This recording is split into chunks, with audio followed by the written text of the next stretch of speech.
Ok, entonces creo que todos están, ¿no? Buenos días y bienvenidos a esta clase de electrodinámica. Espero que me oigan bien. Tenía un micrófono conectado aquí externo, pero se me ha perdido. Entonces estoy trabajando con el audio de la computadora que no es tan claro, pero creo que me logran oír. Bueno, si tienen preguntas o algo no se oye bien o se distorsiona o se corta, por favor me informan, me interrumpen, me informan sin ningún problema, ¿ya? El día de hoy vamos a empezar un nuevo tema. Vamos a empezar lo que se conoce como los potenciales electromagnéticos. Y entonces vamos a partir de las ecuaciones de Maxwell, utilizando lo que se conoce como la teoría del potencial, vamos a construir, ¿no es cierto?, los potenciales electromagnéticos y con eso vamos a construir lo que se llamarían los potenciales retardados, ¿sí? Entonces vamos a empezar, ¿no? Nuevamente vamos a trabajar con las ecuaciones de Maxwell en el vacío, ¿sí? Y entonces, como estamos en el vacío, ¿no es cierto? Vamos a trabajar simplemente con el campo eléctrico y con el campo magnético B, ¿sí? Entonces, primeramente, ¿no? Lo que hay que notar es que si la divergencia del campo magnético es cero en cualquier caso, el campo magnético debe provenir del rotacional de un campo vectorial que se llama potencial vectorial. Entonces, el potencial vectorial electromagnético, ¿no es cierto? Yo lo puedo incluir aquí dentro de la derivada e intercambiar la derivada con respecto del tiempo con el rotacional y unir todos los rotacionales de esta ecuación y lograría construir esta ecuación. Entonces, ¿no? Lo primerito que me voy a dar cuenta es que, a diferencia de la electrostática en la cual el rotacional del campo eléctrico es cero, ¿no es cierto? Esto es en electrostática, y de aquí me da que el campo eléctrico proviene de menos del gradiente de un potencial escalar. A diferencia de esto, ahora en cambio, el rotacional de toda esta componente es cero. Y entonces, toda esta componente, que no es solamente el campo eléctrico, es igual a menos el gradiente de un potencial escalar que viene aquí. Y entonces, ¿no? Cuando yo estoy trabajando en electrostática, por ejemplo, digo, integro, ¿no? El campo eléctrico desde el punto 1 al punto 2, ¿ya? Y esto de aquí, esta integral de camino me da la diferencia de potencial entre el punto final y el punto inicial. Y entonces es indiferente decir, ¿no es cierto? Estoy trabajando con una diferencia de potencial o con una diferencia de voltaje. Todo esto sería equivalente si es que trabajaríamos en condiciones estáticas, ¿ya? Ahora, si es que varía en el tiempo los campos electromagnéticos, la integral de camino del campo eléctrico ya no es igual a la diferencia de potencial, porque la integral de camino, aparte de este término, va a tener este término, que es la derivada temporal del potencial vectorial. Y entonces hablar de diferencia de potencial o diferencia de voltaje son cosas diferentes. Sí, eso desde el punto de vista de la ingeniería, digamos, ¿cierto? Pero desde el punto de vista físico, entonces ya deberíamos tomar en cuenta que la diferencia de potencial, ¿no es cierto? Que el gradiente del potencial no genera solamente campo eléctrico, sino que obviamente el campo eléctrico también viene generado por esta componente. Ya, entonces, esta componente de aquí genera un campo eléctrico que admite un gradiente, ¿no? Es decir, que genera divergencia, ¿sí? Mientras que esta componente del campo eléctrico es una componente que proviene de este término. Y recuerdan, esta es la ley de Faraday, ¿no es cierto? Entonces, aquí se induce un campo eléctrico que ustedes recordarán que es un campo eléctrico circulante. Y entonces este campo eléctrico que se genera es un campo eléctrico circulante, ¿no? Ok, y no están viendo lo que... Ya, entonces, ¿no? Esto en electrostática sí es completamente válido, ¿no es cierto? Ya en electrodinámica digamos que no, ¿no? Lo que les estaba diciendo es inválido, ¿ya? Entonces, utilizando estas dos ecuaciones, yo podría reemplazar estas dos ecuaciones que dependen, que muestran, ¿no? Cómo los campos electromagnéticos dependen de el potencial escalar y el potencial vectorial electromagnéticos, podría reemplazar en las otras dos ecuaciones de Maxwell. Y esas ecuaciones entonces me van a dar, ¿no es cierto?, origen a estas ecuaciones de acá. ¿Ya? Y entonces, ¿no? Yo de manera general podría tener estas ecuaciones que son las ecuaciones de los potenciales electromagnéticos de manera general, ¿no es cierto? Y entonces lo primero que yo noto es que las ecuaciones los potenciales electromagnéticos, en vez de ser 4, son 2. ¿Sí? Solamente 2 necesito, ¿ya? Y están interrelacionadas, es decir, no tengo una ecuación única que me permita calcular solamente el potencial eléctrico y otra que me permita calcular solamente el potencial vectorial, ¿sí? Sino que en la ecuación del laplaciano del potencial eléctrico tengo, ¿no es cierto?, el potencial vectorial, y en la ecuación del laplaciano del potencial vectorial también tengo el potencial eléctrico. ¿Ya? Y entonces no tengo una mezcla de estas dos ecuaciones. ¿Ya? Pero, sí, yo puedo aprovechar una cosa que se llama la varianza. Y entonces yo podría, ¿no es cierto?, decir, por ejemplo, yo podría decir, sí, si yo sumo 0 aquí, es decir, ¿no es cierto?, si yo recuerdo que el rotacional del gradiente de una función escalar, en este caso psi, esto siempre es 0. ¿Ya? Entonces, como el rotacional de un gradiente siempre es 0, si yo sumo aquí el gradiente de una función cualquiera que yo me puedo inventar, este rotacional es invariante. ¿Ya? Y entonces el campo magnético es invariante. Eso quiere decir que yo podría reemplazar el potencial vectorial A, sí, lo podría reemplazar por un A', donde A' no es nada más que el potencial vectorial A más el gradiente de una función escalar psi. Ya, entonces el campo magnético no me va a variar, ¿sí? Pero el campo eléctrico sí. Entonces, como el campo eléctrico, ¿no es cierto?, proviene de esta cosa de aquí, ¿sí? De esta de aquí. Entonces, si aquí es el que estoy sumando, ¿no? Yo estoy sumando aquí una cantidad gradiente de psi, naturalmente que debo añadir un término acá que me compense, ¿sí? Entonces, ¿no? Si añado el gradiente aquí, ¿sí? Si añado el gradiente aquí, ¿sí?, este término debería restarle del mismo término, no exactamente de lo mismo, que es este. Y entonces yo voy a agrupar dos nuevos potenciales electromagnéticos. Entonces yo, a partir de una función escalar, sí, cualquiera que ésta sea, me puedo inventar. Yo puedo, ¿no es cierto?, sumar al potencial vectorial el gradiente de esa función y al potencial escalar restarle este 1 menos alfa de la derivada en el tiempo de la misma función. Y voy a tener unos nuevos potenciales electromagnéticos diferentes de los originales, pero que me dan el mismo campo electromagnético. Entonces, dos cosas sacamos de aquí, ¿no? Si es que los potenciales electromagnéticos no son únicos, si es que estos potenciales no son únicos, quiere decir entonces que no tienen una realidad física. Y el equivalente más o menos es lo típico que uno ve, ¿no es cierto? Dice, por ejemplo, tengo un cuerpo, por ejemplo, así, ¿no es cierto? Tengo la Tierra, tengo un cuerpo por aquí ya de masa m, ¿no es cierto?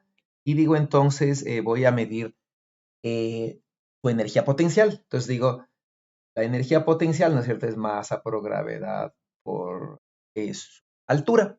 Y entonces yo podría tener, ¿no?, un sistema de referencia, por ejemplo, que su nivel esté aquí. ¿Ya? Aquí está el nivel 0, ¿no? Y el alto naturalmente es este de aquí. Pero podría tener otro sistema de referencia diferente y decir, por ejemplo, voy a tener este sistema de referencia en donde el 0 está acá. ¿Sí? Donde el 0 está por aquí. Y entonces el alto de esta cosa es h' y la energía naturalmente, ¿no es cierto?, es masa por gravedad por altura prima. Ya. Y entonces la energía potencial viene indeterminada y por lo tanto no tiene una realidad física. Esta energía potencial no tiene una realidad física. Lo único que tiene realidad física es realmente la variación de la energía potencial, porque cuando el cuerpo cae de aquí, por ejemplo, cae acá, a este punto, ¿no es cierto? La diferencia de altura que ha caído en cualquier sistema es este, ya sea que sea en este sistema café o en este en azul, la diferencia de altura en esta y la pérdida de energía potencial, por ejemplo, aquí se ha transformado en energía cinética, suponiendo que este cuerpo, ¿no es cierto?, tiene velocidad inicial cero, va a tener una velocidad final, y la velocidad final va a ser la misma, ya sea que mida en el sistema azul o en el sistema en café.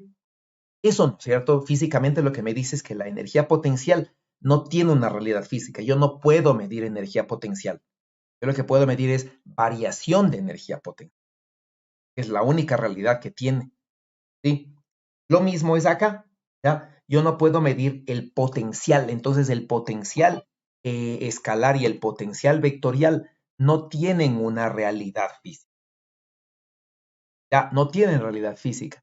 Lo que tiene realidad física es, obviamente aquí, el gradiente, es decir, la variación de el potencial escalar, que es el que me genera campo eléctrico, y obviamente la derivada en el tiempo de esta cosa, ¿no? Y estos dos términos se complementan y se anulan.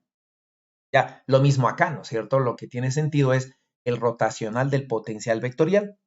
Y como este término tiene un rotacional cero, se elimina, ¿no? Entonces los campos electromagnéticos permanecen invariantes ante una transformación de este tipo. Y esta es la que se llama una transformación gauge o gauge, ¿no? Y entonces yo podría definir, por ejemplo, una nueva condición y decir, voy a hacer una transformación gauge de manera, ¿no es cierto?, que se cumpla esta identidad. Yo voy a exigir que la divergencia de mi nuevo potencial vectorial sumada a la derivada del tiempo de mi nuevo potencial escalar suman cero. Ya, y eso quisiera decir, ¿no?, que si reemplazo con las ecuaciones anteriores, yo voy a tener una ecuación como esta. Es decir, el laplaciano de la función escalar menos 1 sobre la velocidad de la luz al cuadrado, ¿no es cierto?, de la segunda derivada de la función escalar. Esto es una función de onda. Ya tiene la forma de una función de onda, ¿no? Excepto que está igualada a algo diferente de cero. Ya, y entonces, esta de aquí lo que me define es una transformación gauge restringida, es decir, que se cumpla esta nueva condición, que la divergencia de ambas, la derivada en el tiempo de E del potencial escalar sea cero, significa, ¿no es cierto?, que es una transformación gauge restringida. ¿Qué es lo que me va a permitir eso, por ejemplo? Ya, eso me va a permitir, ¿no es cierto? En mis ecuaciones originales yo tenía este término. Ya, en mis ecuaciones originales yo tenía este término. Entonces, este nuevo término yo le estoy haciendo cero. ¿Ya? Entonces, esta condición le estoy haciendo cero. Y obviamente aquí tengo la divergencia de A que no se complementa con esta. Entonces, yo puedo utilizar esta nueva condición de aquí, ya, en mi nueva ecuación. Y lo primero que voy a tener es que este término se hace cero. Y me queda, si ustedes se fijan, una ecuación de onda. ¿Sí? Me queda una ecuación de onda para el potencial vectorial. ¿Sí? Me queda esta ecuación, ya que es una ecuación de onda vectorial para el potencial vectorial igualada a un término diferente de cero, ¿no? Cuando hay corrientes. Si no hay corrientes, lo que me queda aquí exactamente, ¿no es cierto?, es una ecuación de onda. Imagínense que estoy en el vacío donde no hay corrientes ni cargas, aquí es cero, queda una ecuación de onda. Sí, y si nos fijamos en esta ecuación de onda, suponiendo que el término de la derecha sea cero, por ejemplo, ¿sí?, suponiendo que este término sea cero, ¿ya?, pues me va a quedar una ecuación de onda con unas ondas que se mueven con la velocidad de la luz en el vacío, tal cual nosotros ya lo habíamos visto para la solución de las ondas electromagnéticas utilizando campos eléctricos y magnéticos. Entonces, al igual que los campos eléctricos y magnéticos, los potenciales vectoriales, ¿sí?, estos potenciales vectoriales se mueven a velocidad de la luz. Es lo primero que me queda, ¿no? Y vamos a la otra, ¿ya? Entonces, si tengo esta condición, ¿cierto? Con esta ecuación que habíamos dicho que es la transformación gauge restringida, puedo reemplazar en la otra ecuación de onda, la que correspondía al potencial, y puedo reemplazar aquí, ¿no es cierto? Voy a reemplazar aquí, pues la divergencia la cambiaré por una derivada en el tiempo y se va a formar una ecuación de onda, que es la que se presenta acá, ¿ya? Es la que se presenta acá, ¿sí? Y entonces yo voy a tener que los nuevos potenciales electromagnéticos cumplen con estas dos condiciones. Y aquí tengo algo importante, ¿no? Estas dos ecuaciones de onda están separadas, están desacopladas. Eso quiere decir que el potencial eléctrico solamente depende de la densidad de carga y el potencial vectorial solamente depende de la densidad de corriente. Eso es importante, ¿no? Porque en la solución que yo tenía acá, estas dos ecuaciones están acopladas. Entonces, tanto el potencial escalar como el potencial vectorial dependen de la densidad de carga y asimismo, ¿no? Tanto el potencial vectorial como el potencial escalar dependen de la densidad de corriente. Ya, entonces en esta ecuación no están separadas las cosas, ¿ya? Mientras que en este gauge sí. Entonces este gauge restringido se llama el gauge de Lorentz. Entonces en el gauge de Lorentz, ¿no es cierto? Uno de los gauge restringidos, digamos, que se puede definir, existe esta condición. Y este es un gauge, ¿no es cierto?, de Lorentz, ¿ya? Y tiene como solución estas ecuaciones de onda. Entonces aquí vamos a definir lo que se llama el operador de Allenberg, que se nota por un cuadrado, ¿no? Que para nosotros va a ser el laplaciano menos la segunda derivada en el tiempo, ¿ya? Y entonces yo voy a tener, ¿no es cierto?, que estas dos ecuaciones simplemente yo las puedo escribir así, ¿sí? Como el operador de Allenberg del potencial eléctrico, igual, ¿no es cierto?, depende directamente de la densidad de carga, y el operador de Allenberg del potencial vectorial depende de la densidad de corriente, bueno, y unas constantes.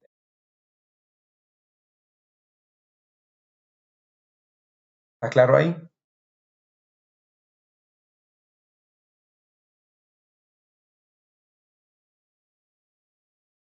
¿Preguntas hasta ahí?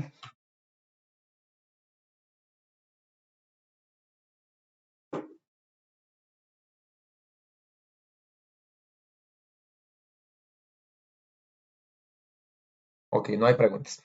Bueno, una consecuencia de este operador o de esta condición, ¿sí?, del gauge de Lorentz es que si yo despejo esto igual a cero, voy a obtener esta ecuación de azul de acá abajo. Sí, puedo obtener esta ecuación de acá. Ya, entonces, como esta ecuación está igualada a cero, puedo sacar el operador de Allenberg de esta ecuación y va a seguir siendo cero. ¿Sí? Y entonces yo podría reemplazar, ¿no es cierto?, con las condiciones del operador de Allenberg de estas dos condiciones, ¿sí? E intercambiar entonces esto, ¿no? Puedo intercambiar el operador de Allenberg con el gradiente y el operador de Allenberg con la derivada en el tiempo. Puedo intercambiar y reemplazar el operador de Allenberg del potencial escalar y vectorial por la densidad de carga y corriente. Sí, y lo que yo voy a obtener es esta ecuación. ¿Qué es lo que me dice esta ecuación? ¿Quién me da el significado físico de esta ecuación? Exacto, la ecuación de la continuidad. ¿Y qué información física me da la ecuación de la continuidad? Que la carga se conserva, ¿no es cierto? Exactamente. Ya entonces, esta condición, sí, no es nada más que el equivalente, ¿no es cierto?, de que la carga se conserva. Y obviamente saco el operador de Allenberg de toda esta ecuación de aquí. ¿Está claro? ¿Qué más puedo ver aquí, no es cierto? Si es que estoy en el espacio vacío, ya si estoy en el espacio vacío, si estas dos son cero, ¿ya? Lo que voy a tener es que los potenciales eléctricos y los potenciales vectoriales simplemente viajan por el espacio como ondas a velocidad de la luz, ¿sí? A velocidad de la luz. Y entonces, ¿qué quiere decir, no es cierto? Que si viajan como ondas, quiere decir que el potencial electromagnético, por ejemplo, ¿no? Yo digo, podría tener aquí, por decirles, yo podría tener aquí, yo podría tener ahí, ¿no es cierto?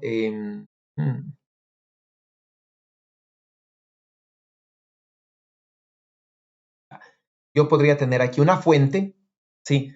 Entonces este de aquí voy a suponer que es mi fuente. Y entonces esta fuente obviamente está produciendo, ¿no? Potenciales electromagnéticos. Entonces, los potenciales electromagnéticos van a viajar como ondas electromagnéticas a velocidad de la luz. Y eso quiere decir que si yo tengo un punto de observación P, yo no estoy viendo realmente la fuente en el momento actual, sino que como estos están viajando, ¿no es cierto? Quiere decir que para que la información de la carga y corriente que está aquí llegue a este punto, naturalmente, ¿no es cierto?, se va a tomar un cierto tiempo. Y entonces, si esta distancia es L, el tiempo que se toma es obviamente la distancia sobre la velocidad de la luz.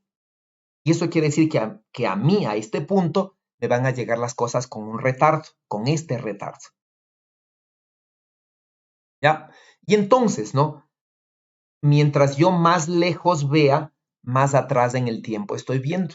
Y eso es lo interesante de la astronomía, ¿no es cierto? Ver cosas tan lejos. Entonces, ver las cosas de lejos no es solo para ver cómo es el universo a lo lejos, sino que lo más importante de ver a lo lejos es realmente ver esto, ¿no? Ver más antes en el universo. El afán de ver, ¿no? Tan lejos es para ver lo más que pueda antes en el universo, ¿sí? Y entonces yo cuando veo, ¿no es cierto? Hacia arriba estoy viendo el pasado, ¿no? Mientras veo una estrella más lejana, más hacia el pasado estoy, ¿ya? Entonces los potenciales retardados, que es justo el tema siguiente que vamos a ver, se trata de eso justamente, ¿ya? ¿Cómo es que a partir de estas ecuaciones de aquí, yo voy a resolver los sistemas para encontrar los potenciales, justo esto, ¿no? ¿Cómo es que los potenciales de aquí llegan desde la fuente hasta el punto de observación con un retraso? Sí, y entonces, ¿no? Por ejemplo, yo si digamos, supongamos que yo tendría otra fuente por acá, y entonces yo podría ver, ¿no es cierto? Si esta es segunda fuente, ¿ya? Entonces, si yo tendría mi fuente uno y mi fuente 2, yo podría ver, ¿no es cierto? Que esta de aquí me va a generar campos electromagnéticos, esta me va a generar campos electromagnéticos, y aquí yo voy a suponer los campos electromagnéticos. Entonces aquí voy a poner, ¿no es cierto?, el campo electromagnético 1, aquí yo voy a poner el campo electromagnético 2. Pero los campos electromagnéticos 1 y 2 se superponen aquí al mismo tiempo, ¿sí? Y como yo estoy viendo en el pasado, este campo electromagnético generado por la fuente 2 es más cerca en el pasado que este campo electromagnético 1 generado por la fuente 1. Entonces los campos electromagnéticos aquí se superponen con la información que tenían las fuentes en el pasado en diferente tiempo en el pasado, y no en la actualidad, ¿ok? Eso sería el equivalente a oír dos gritos, ¿no es cierto? Un grito que ocurrió antes de una persona más lejana y un grito de una persona que ocurrió más cerca, que por casualidad me llegan simultáneamente y se van a superponer. Pero obviamente no es que porque los oiga yo a la vez quiere decir que sucedieron a la vez. Sí, el uno que está más cerca sucedió antecitos, ¿no es cierto? Un poquito antes, y el que sucedió más lejos sucedió mucho más antes. Y entonces esto de aquí, este tipo de problemas de superposición de campos, dependiendo de dónde se encuentran y del retraso, antes no lo teníamos, porque los campos eran estáticos. Y entonces no importa qué tan lejos estaba, como las fuentes han estado ahí por siempre de manera estática, los campos se superponían de manera estacionaria. sin ningún problema, sin importarme del retraso. Ahora no. Entonces, en los campos electromagnéticos, el retraso resulta muy, muy importante.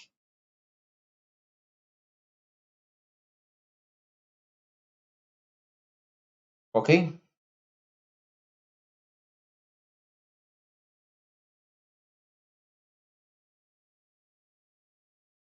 ¿Preguntas?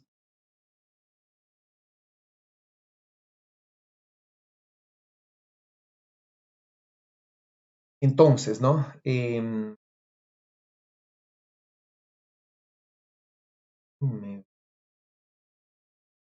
Vamos a hacer un ejercicio, ¿ya?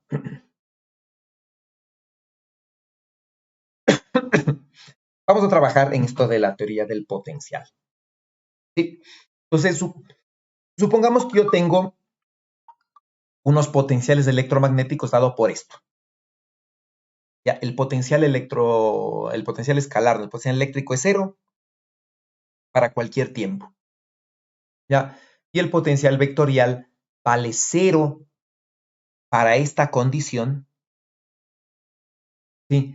Y vale diferente de cero, ¿no? Vale esto para esta condición. ¿Quién me explica qué significaría esta condición? ¿Quién me da una idea de cómo le entienden qué significa esa condición?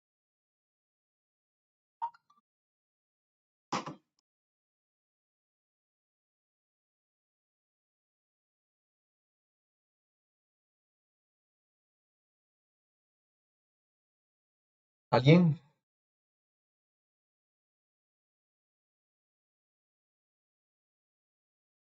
¿Ya qué tipo a ver, expando un poquito más su idea?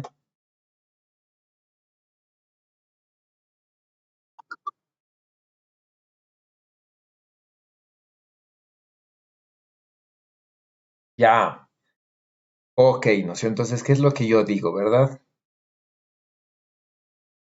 Entonces tenemos esto, ¿no? Dice cero si x es menor era mayor a ct. Sí, entonces, mm, ya. Entonces, ¿no es cierto? Yo digo, por ejemplo, esto quiere decir, ¿no es cierto? Que x tiene que ser o mayor a ct o, ¿no es cierto? X menor a menos ct. Ya. Entonces, no tengo naturalmente mi eje x, ¿ya? Y para el tiempo cero, sí, el potencial es cero en todo lado, ¿ya? Si t es igual a cero, ¿no es cierto? El potencial es cero en todo lado. Sí. De hecho, cualquier tiempo antes de cero me da lo mismo, ¿no? Entonces, y en cambio, el tiempo, por ejemplo, es 1, ¿ya? Un segundo. El potencial, ¿no es cierto? Va a ser diferente de cero, ¿sí? En las zonas que sería entre x, entre menos c por un segundo hasta más c por un segundo. Entonces, en esta zona, el potencial es diferente de cero. Y pongamos que este sea cero, ¿no es cierto? Y este sería un c y este es más un c. ¿Sí? ¿Qué va a pasar para el tiempo 2 segundos? ¿Sí? Para el tiempo 2 segundos, ya el potencial es diferente de cero, ¿no es cierto? En un punto más grande, ¿no? Entre menos 2c hasta más 2c. Eso quiere decir que el potencial, ¿sí? Se hace diferente de cero en todos estos puntos, ¿no? Entre menos 2c hasta más 2c. ¿Sí? En toda esta zona el potencial es diferente de cero. Ya. Y entonces, ¿no? Hay un frente de onda, ¿sí? Hay un frente de onda, que sería este, que está avanzando con velocidad de la luz. ¿Sí? Está avanzando con velocidad de la luz. ¿Ya? Déjenme así. Pues está avanzando así, ¿no es cierto? Hacia acá y hacia acá, con velocidad de la luz. Y entonces la información de ese potencial se expande con velocidad de la luz en forma de un plano, una onda plana exactamente, ¿ya? ¿Ok? Eso es lo que significa esta condición. Y entonces la pregunta, obviamente, ¿no? ¿Qué distribuciones de carga y corriente dan origen a este potencial? ¿Qué haríamos? Vamos a mis ecuaciones originales. ¿Qué haríamos? Bueno, antes de eso, ¿ya? Antes de eso voy a ver una cosa más. Este de aquí, lo que vimos antes, es lo que se conoce como la invarianza gauge y es el gauge de Lorentz, ¿no? Son los gauges restringidos que me dan esta condición, ¿ya? Ahora, no necesariamente debería darse que la divergencia, esto, ¿no es cierto? No debería necesariamente darse que la divergencia de A se relaciona con la derivada del tiempo del potencial eléctrico. No necesariamente tiene que darse esto. De hecho, en electrostática se usa esto, ¿no es cierto? Se usa, por ejemplo, que la divergencia de A sea cero. Entonces, ¿no? Supongamos que yo estoy en el gauge de Lorentz, ¿sí? Donde la divergencia de A es diferente de cero. Este de aquí va a ser diferente de cero. Ya supongamos, ¿no? Entonces, si yo estoy en el gauge de Lorentz, yo estaría en este gauge. Entonces, voy a tratar, ¿no es cierto?, de construir un gauge en el cual la divergencia de A' sea cero. Es justo la condición que se llama que se usa en electrostática, ¿no? Sí, es justo la condición que se usa en electrostática. Entonces, yo puedo hacer una transformación gauge sumando, ¿sí?, el potencial vectorial, el gradiente de una función escalar. Sí, ¿ya? Y obviamente me va a dar que la divergencia de A, de mi nuevo A, sea cero. Entonces, cuando reemplazo eso, ¿no es cierto?, me va a dar esta condición. Sí, me va a dar, bueno, me va a dar estas dos ecuaciones de onda, digamos. Entonces, lo primerito que yo voy a ver es que en esta condición, vamos a mis ecuaciones originales, ¿no? Yo tengo que la divergencia de A es cero. La divergencia es cero. Entonces, lo que me va a quedar simplemente es que el laplaciano del potencial eléctrico depende de la densidad de carga. Directamente me va a dar. Sí, la otra, no lo mismo, ¿no es cierto? Divergencia de A es cero y me va a quedar esta otra ecuación de acá abajo, ya que están resumidas acá. Entonces, la una me queda que la divergencia del potencial, perdón, el laplaciano del potencial eléctrico depende solo de la densidad de carga. Fíjense que aquí no hay un término de onda, ¿no es cierto? No es como teníamos antes, que el laplaciano del potencial menos 1 sobre c cuadrado de la segunda derivada con respecto del tiempo dependía de una cierta constante por la densidad de carga. No existe ese término. Entonces, como no existe este término que haga que se genere una onda que se desplace por el tiempo, esta de aquí aparentemente lo que me dice es que cualquier, cualquier variación en la densidad de carga instantáneamente se lo refleja en el potencial.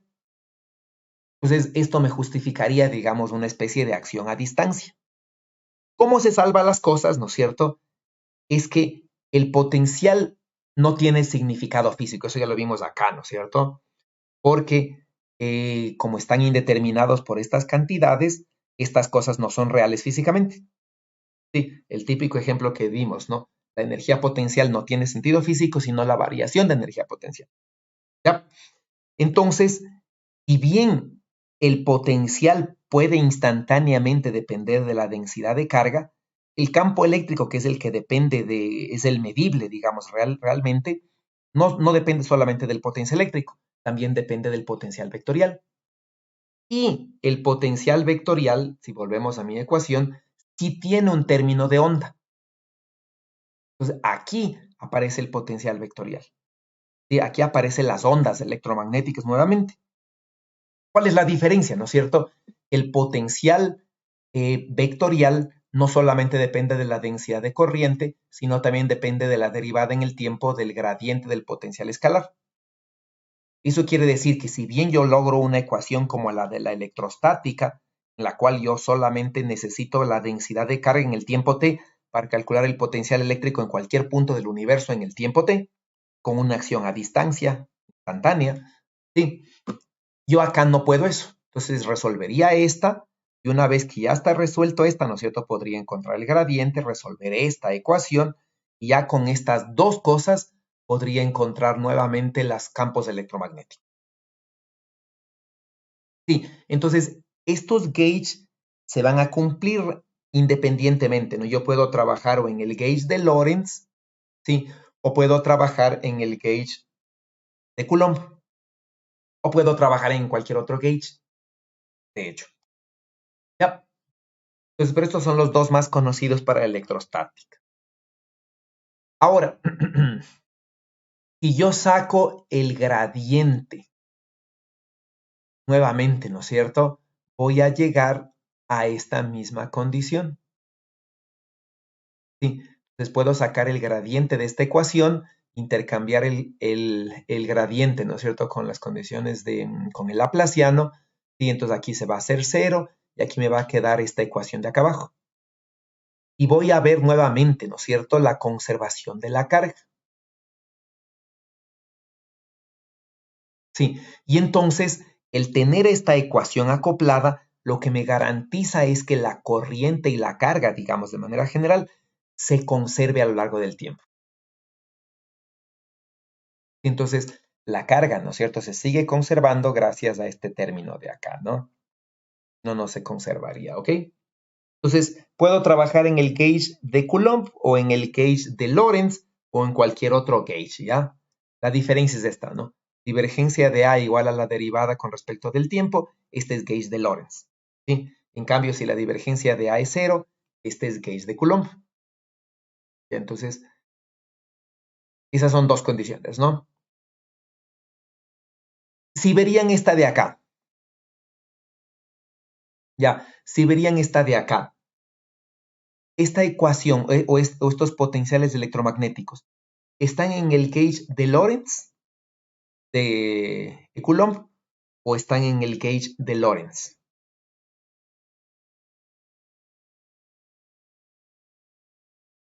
¿Qué dicen? ¿Gauge de Coulomb o gauge de Lorentz? ¿En qué gauge están? ¿Por qué?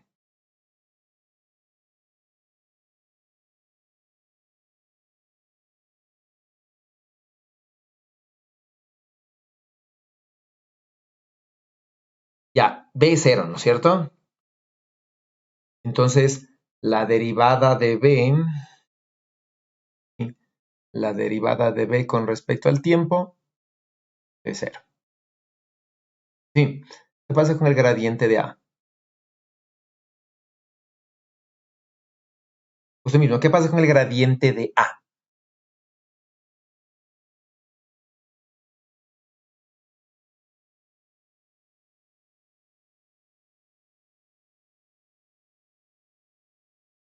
Facilito, solo viéndole saben cuánto vale.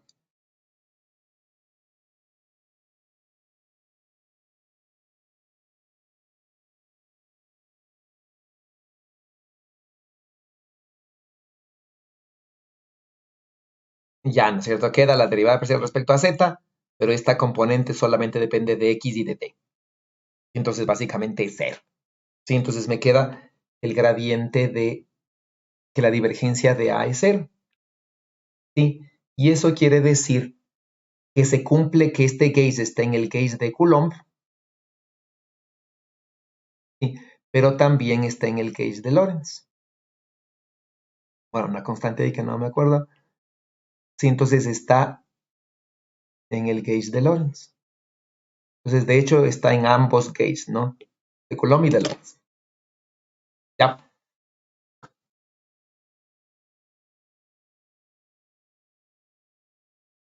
¿Cómo calcularíamos la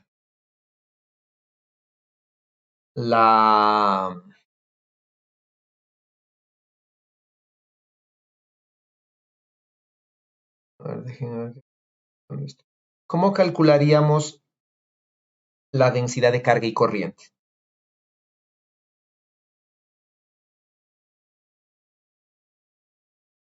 Dicen, ¿cómo calculamos? Vamos acá. ¿Cómo calculamos? Vamos a la primera parte. Bueno, está en el case de Coulomb, sí, y en el de Lorentz, ¿no? Vamos a trabajar en el de Lorentz, que es el que vamos a estar ocupando, ¿ya? A simple vista, ¿cuál sería la densidad de carga que genera estos potenciales?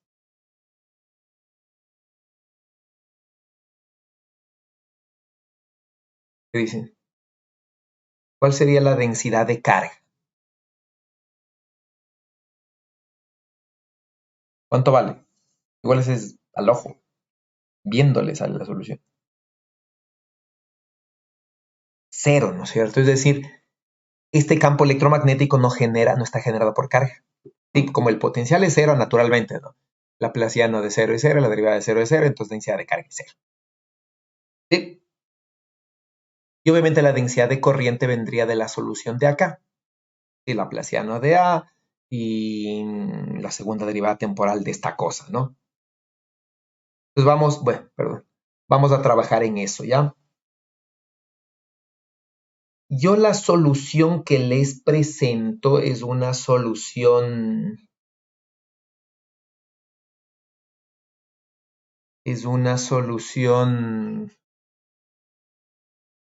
en el case de Coulomb, ¿no? Vamos paso por paso, ¿no?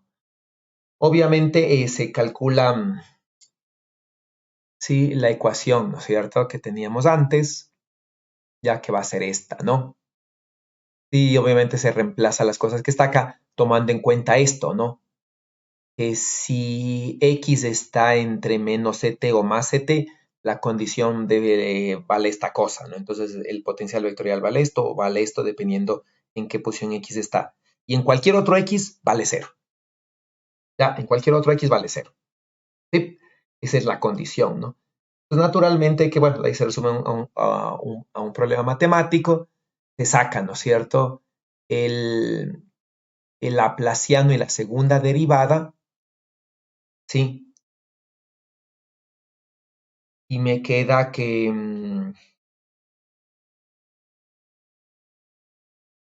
J es igual a cero.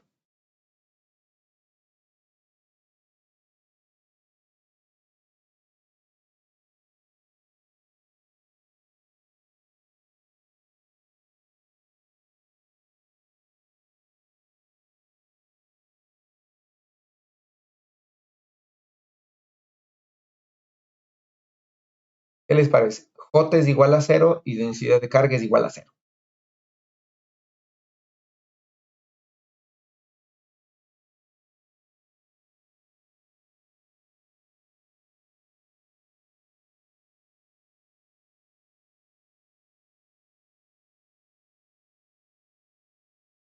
¿Qué les parece?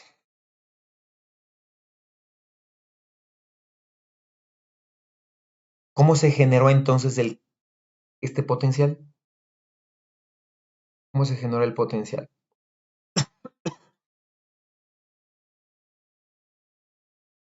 Sin, no hay error matemático, ya no es que es un error matemático, es cero.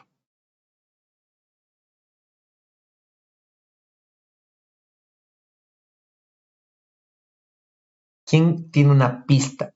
No tengo densidad volumétrica de corriente, no tengo densidad volumétrica de carga. Y bueno, eso es la otra, ¿no? Que todavía no veo. Sí, bueno, esta le puedo poner desde acá, ¿no? Es en el gauge de Lorentz, depende de esta cosa, ¿no? Entonces, no tengo densidad ni de corriente ni de carga. ¿Cómo se generó el campo electromagnético?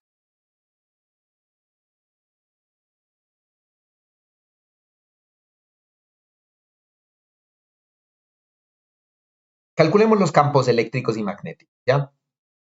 Entonces, calculamos los campos eléctricos y magnéticos y el campo eléctrico, ¿no es cierto? Es esta cosa en el sistema gaussiano. Y entonces me da esto, ¿no? Este es el campo eléctrico, este es el campo eléctrico para los distintos X y este es el campo eléctrico en cualquier otro lugar. ¿Qué pasa con este campo eléctrico? ¿Quién me dice? ¿Qué sucede con ese campo eléctrico?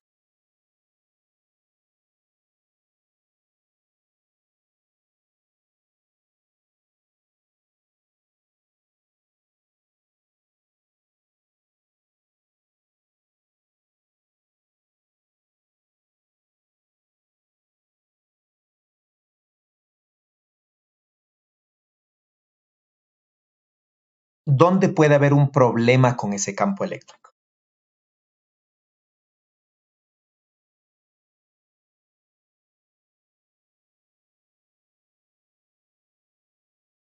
Ya, ¿por qué?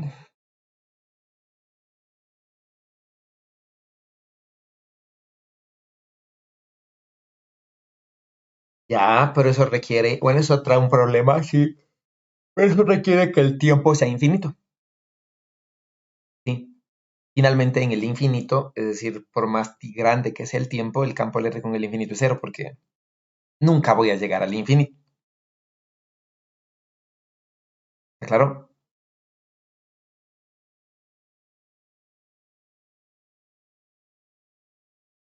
Sí, otro problema, pero sí, está bien. El infinito es un problema, pero el infinito, como le digo, es en un tiempo infinitamente grande, entonces voy a llegar a ese tiempo. ¿Cuál es otro problema? Otro punto importante.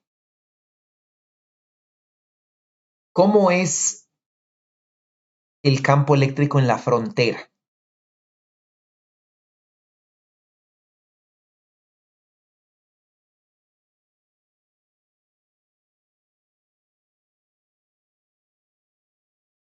¿Cómo es el campo eléctrico en la frontera para valores positivos de X y para valores negativos de X?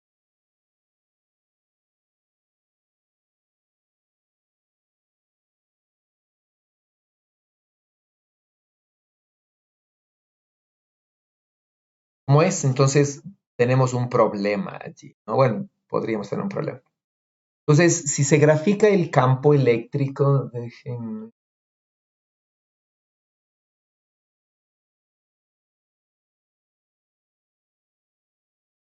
dígame.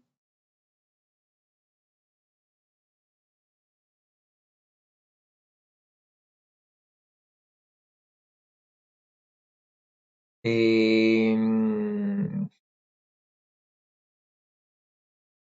Aquí no está, aquí necesitamos, digamos, la resolución en el tiempo, porque esta, no podemos hacer lo que hacíamos antes, ¿no es cierto?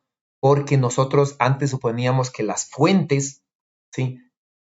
Variaban, digamos, de alguna forma, por ejemplo, así, ¿sí? O las corrientes variaban así. Entonces, como tenían una variación armónica, la derivada con respecto del tiempo la podíamos reemplazar por menos i omega.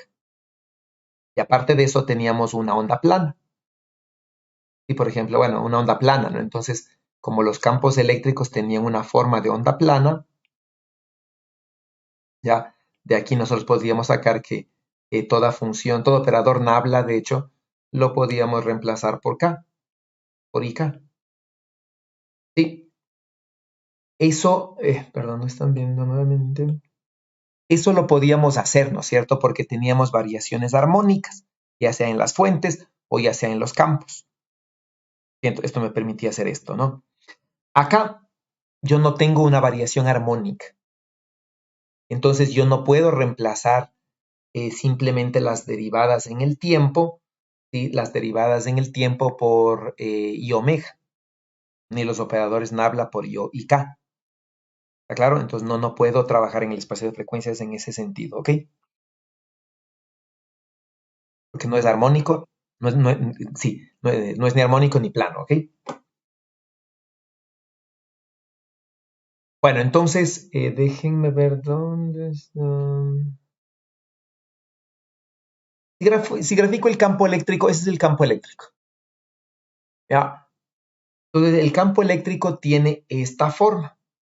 Ahora, el campo eléctrico, ¿no es cierto?, va decreciendo y decrece a cero justamente hasta llegar a la posición C por T, y esta posición C por T se va extendiendo conforme el tiempo se hace más grande. Entonces, esto decrece linealmente, la intensidad del campo eléctrico, igual para acá. En la frontera no tengo ningún problema, porque en la frontera el campo eléctrico es el mismo tanto de este lado como de este lado, cuando me acerco a cero por la izquierda o por la derecha.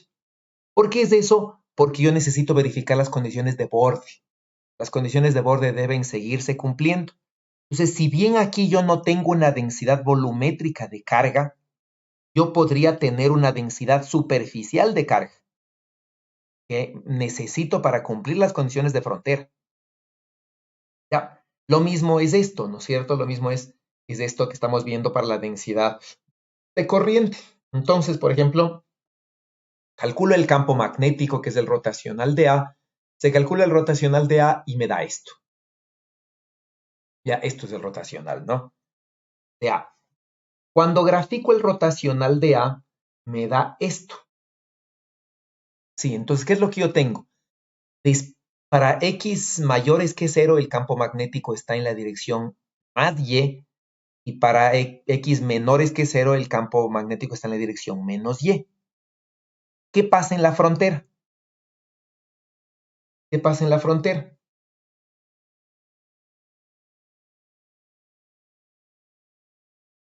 Es que es discontinuo, ¿no es cierto? Entonces, como es discontinuo, ¿qué debe haber en la frontera?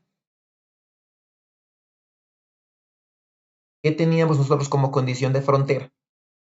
¿Sí? ¿Recuerdan? Si ven esa condición, ¿no es cierto? Ustedes saben que esa condición sale de esto, ¿no?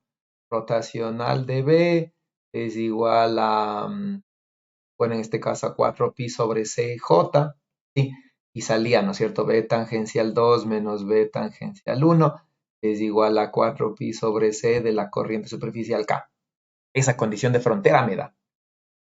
Y entonces aquí es esta condición, ¿no? Que B está escrito como B tangencial, está escrito como N cruz B y N cruz B, ¿no? En 0 más y en 0 menos respectivamente. Y de aquí entonces me tiene que salir una condición de corriente. Y entonces aquí está la corriente. Entonces realmente yo no tengo una corriente volumétrica, tengo una corriente superficial. ¿Sí? Y entonces tengo una corriente superficial en Z, ¿ya? Que crece con el tiempo.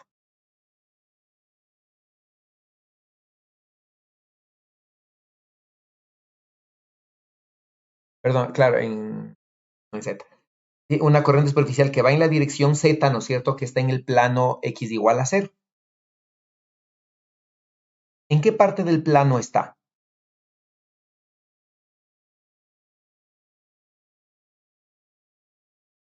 ¿En qué parte del plano está?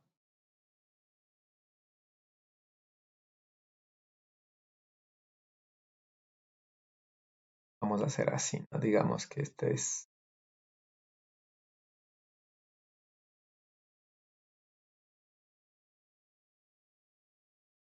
¿Cómo es la corriente?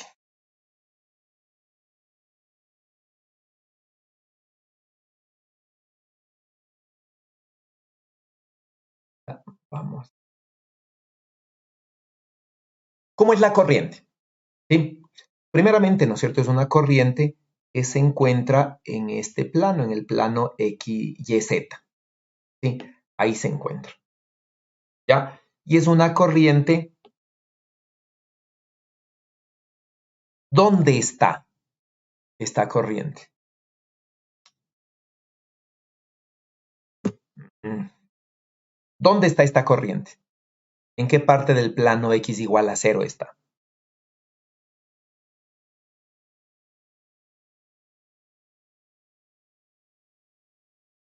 ¿En qué parte del plano? Es una corriente, por ejemplo, que está, que es así.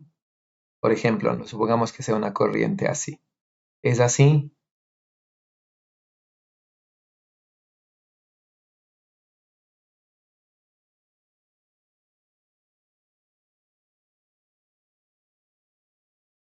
Ya, ahí está en el plano X0, sí.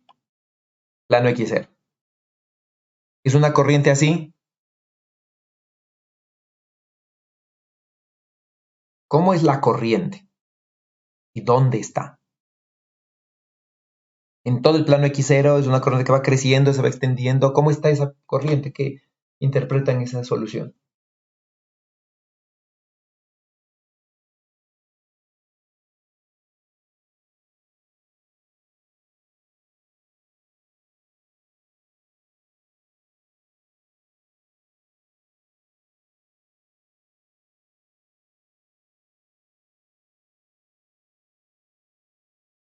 ¿Cómo es la corriente entonces? ¿Mm?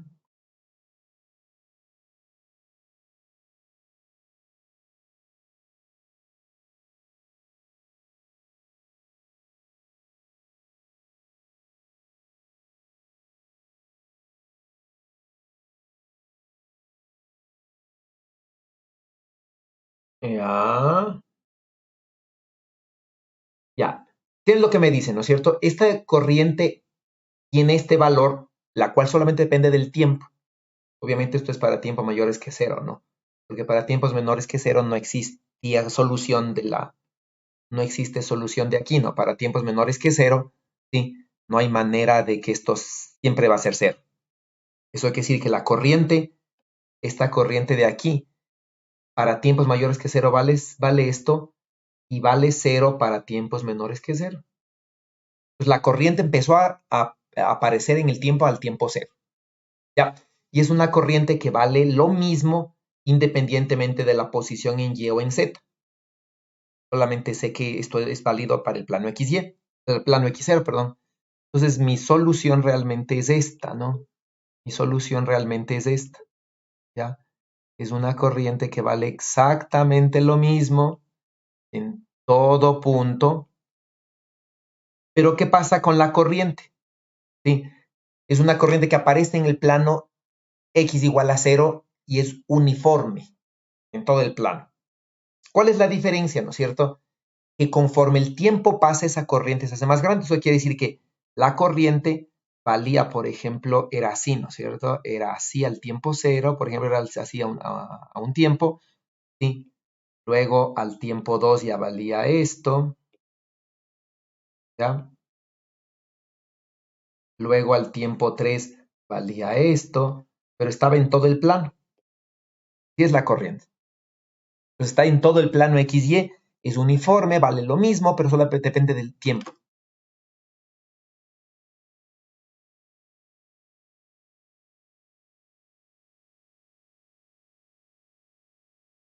¿Está claro? ¿Preguntas?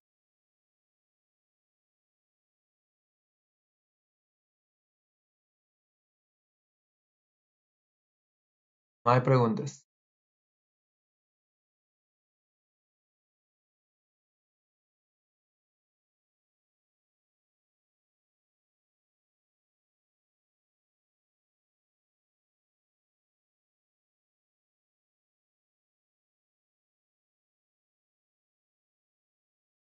No hay preguntas.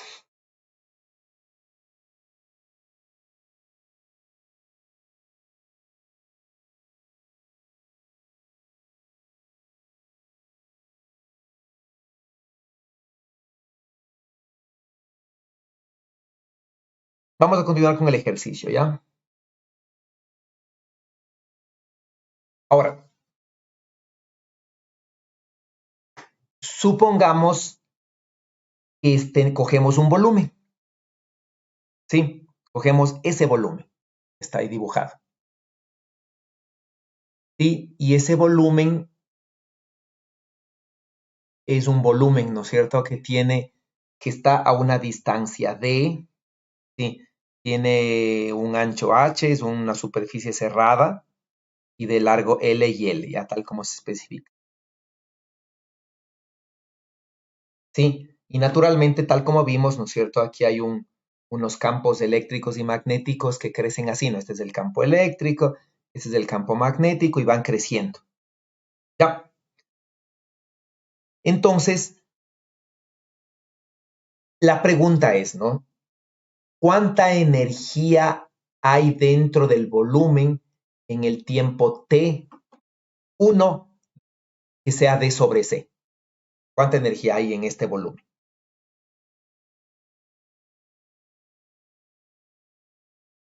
¿Cuánta energía hay en ese volumen? Entonces les voy a poner la solución de los campos que sacamos antes. Ahí están los campos eléctricos y magnéticos. Sí, el espacio es vacío, completamente vacío. Tengo una superficie cerrada que es esta en azul, con estas condiciones. La pregunta es, ¿cuánta energía hay en el volumen?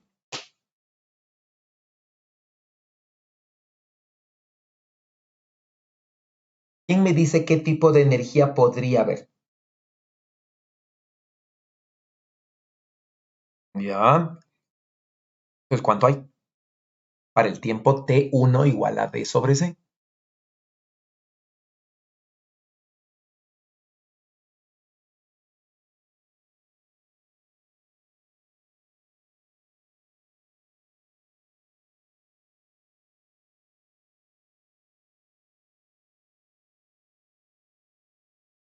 ¿Quién me explica cuánto hay y por qué?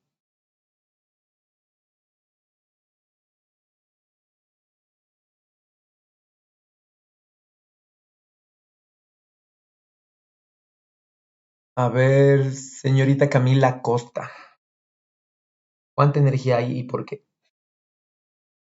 Eso es al ojo, no tiene que calcular nada. ¿Por qué?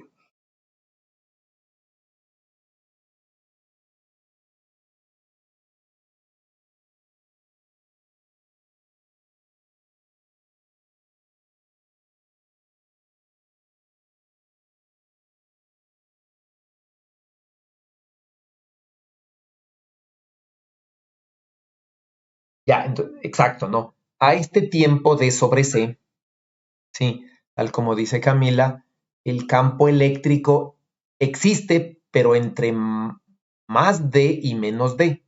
Es decir, esta zona de aquí, si es el campo eléctrico, ¿no? Que decrece a cero, y este punto a ese tiempo está en más D y en menos D. Lo mismo que el campo magnético. Y entonces, recién el campo eléctrico y magnético a ese tiempo están llegando a la pared, izquierda de esta cosa. Y recién están llegando a esta pared.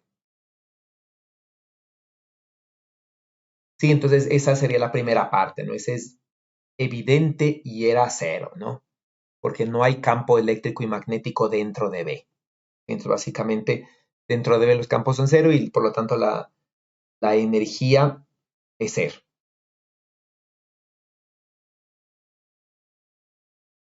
¿Sí? ¿Qué pasa para el tiempo D más H?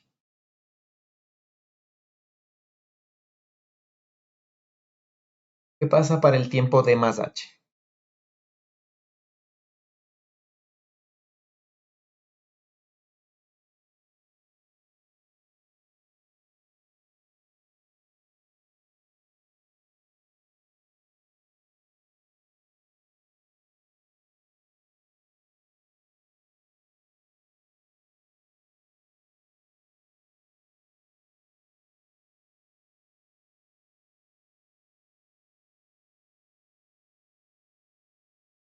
¿Qué dicen? ¿Qué pasa para el tiempo D más H?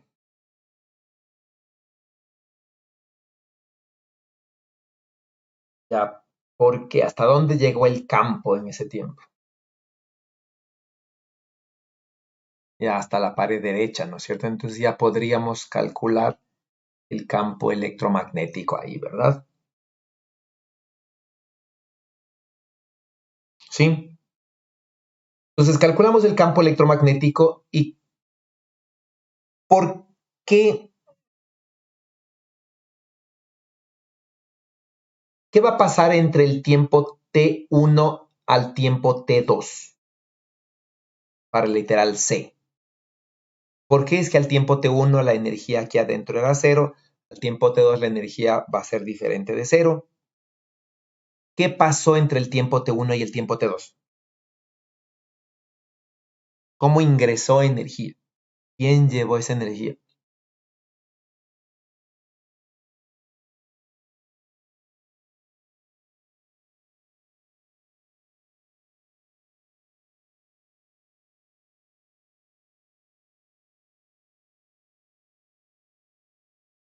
¿Por qué? ¿A través de dónde?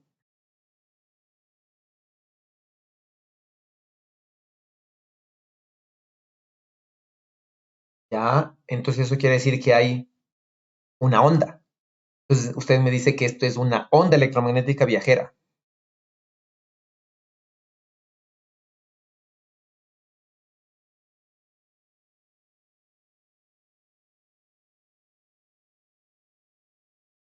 ¿Qué dicen? ¿Es una onda electromagnética viajera?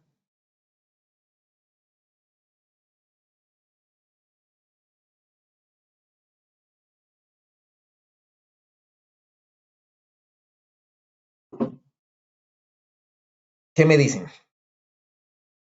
Vamos a ver. ¿Qué dice David Cherres? ¿Es viajera?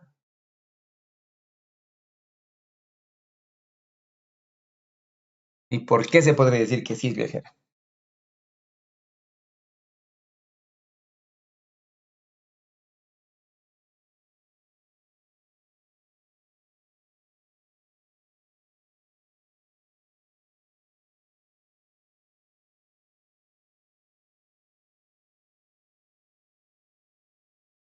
Y ahí usted mismo, no se vaya. ¿Es plana? ¿Por qué?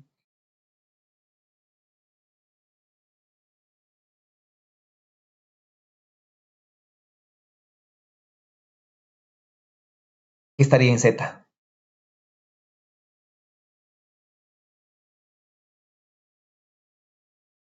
Bueno, pero si está solo en Z, eso se llama polarizada, linealmente. Pero es plana, le pregunto yo.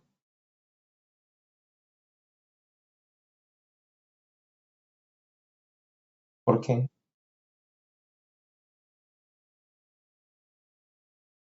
Ya. ¿Qué me dice si es plana o no es plana?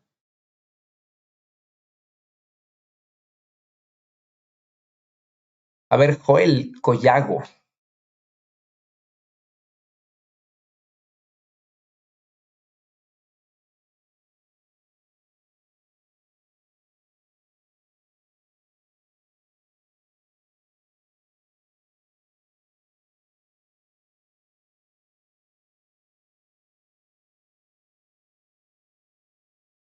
Ya. Es decir, usted está analizando la fase, qué forma, figura, qué figura forma, seríamos bien. ¿Qué figura forma, no es cierto? ¿Qué superficie forma cuando evalúa usted a un tiempo constante? Eso me dice, ¿verdad? Y dependiendo de la figura, si es un plano, es onda plana. ¿Correcto? Ya. ¿Qué les da la solución de Allenberg de la ecuación de onda?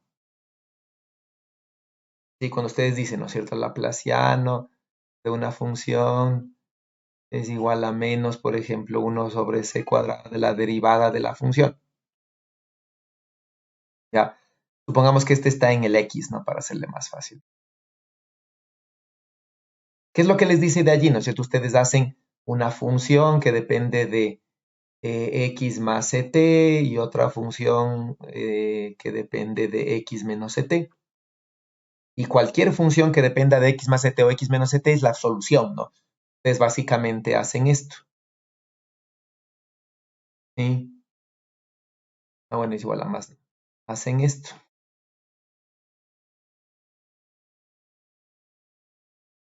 ¿Ya? Y dicen, ¿no es cierto? Esta de aquí ¿cómo es? Le, le factorean, ¿cómo se llama esto? Como si fuese una fracción común, ¿no es cierto? Y hacen esto, ¿verdad? Y de aquí salen estas dos soluciones. Entonces, una onda tiene esa forma de solución plana si es que depende de ese tipo de variables. ¿Ya? Entonces, de de x más ct o de x menos ct, ¿ya? ¿Para dónde está viajando esta onda? Primera, x más ct. ¿Hacia dónde está viajando? Ya, hacia menos x. Ya, y esta segunda obviamente está viajando hacia más x. Ya, entonces, aquí ustedes tienen dos ondas planas.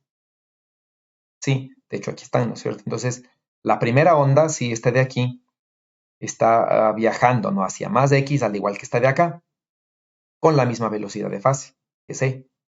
Lo mismo para las otras dos, ¿no?, que están en la zona negativa de X.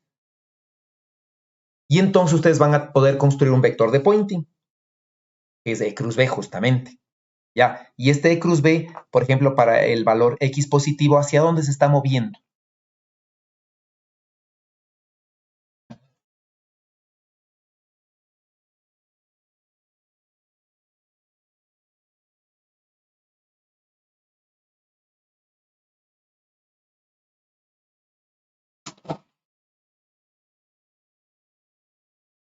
¿Hacia dónde se está moviendo?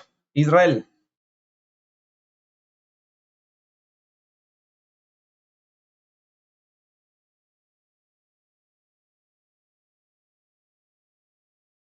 Más X.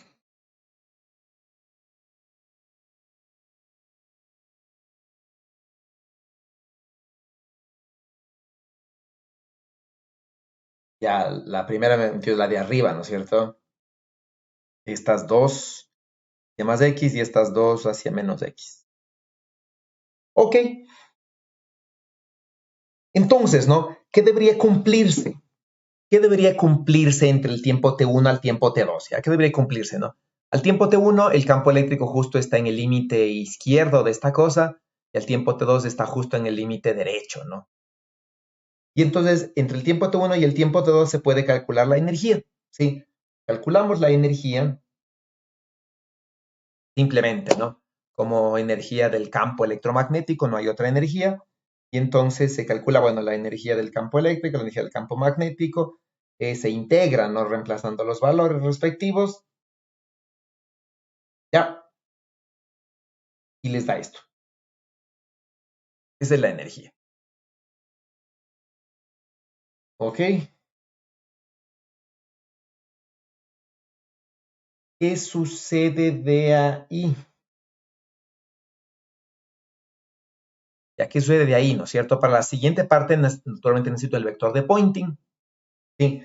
Entonces el vector de Poynting en coordenadas del sistema gaussiano es este, y me da este, ¿no? Justamente para el lado positivo, para X mayores que 0, me da este el vector de Poynting. Y entonces, lo que tengo que calcular es el flujo del vector de Poynting. ¿Cómo calculo el flujo del vector de Poynting? ¿Qué superficie debería coger? ¿Qué tiempo?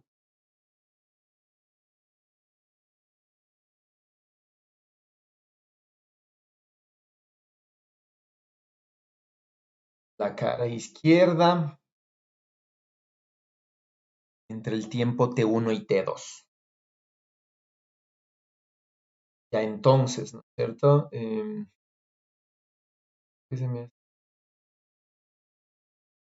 Ya, la cara izquierda. Entonces voy a calcular el flujo de estos dos campos electromagnéticos, ¿no es cierto? A través del vector de Poynting, a través de la cara izquierda, ¿no? De esta que está acá, ¿ya? ¿Sí? De la cara que se encuentra en X igual a D. Entonces, a través de esa cara, si calculamos, y entonces en X igual a D, que sería esta, ¿no es cierto? Sí, en los límites entre 0 y L y 0L calculamos el flujo para los tiempos mayores que DC hasta el tiempo D más. ¿Sí? Bueno, parte mayores que DC, ¿no? Y es este el flujo, ¿ya? Es este el flujo. ¿Sí? ¿Ok? Ese sería el flujo a través de la cara izquierda, ¿ya? Entonces, este es el flujo a través de esta cara, ¿no? Entonces, de esta cara, X igual a D. ¿Sí? Calculo el flujo saliente a través de esta otra cara, que es X igual a D más H. Y entonces se calculan los dos flujos, ¿ya? Entonces, entre el flujo entrante, ¿no? Para X igual a D, este es el primero, ¿ya? Y se calcula el otro flujo, ¿no? El flujo saliente, ¿sí? A través de, para el tiempo D más H sobre C, el flujo saliente. Entonces, para ese tiempo, en este plano, si este sería el otro lado, y ese flujo es cero. Y obviamente calculo las diferencias de flujo, ¿sí? Entre ese tiempo y ese tiempo, ¿ok? Y me da esta cosa. Y me da esto, ¿sí? Para el tiempo este y menos para el tiempo este, ¿ya? Y eso me da esto. Y me da menos esto, ¿no? Que es numéricamente igual a esto, pero de signo contrario. La energía es positiva y el flujo es exactamente lo mismo, pero negativo.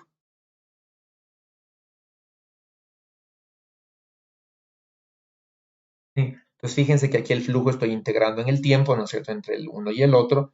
Flujo saliente menos flujo entrante, ¿no es cierto? Sí, sale esto, ¿ya? ¿Por qué es negativo? ¿Por qué el signo menos?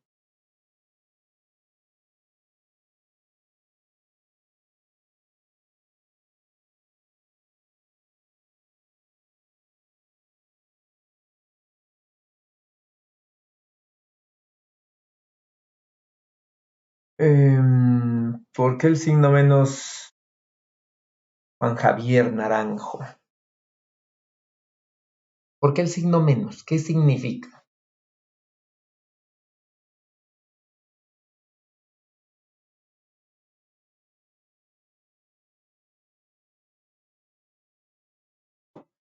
Ya, ¿por qué integro el flujo en el tiempo?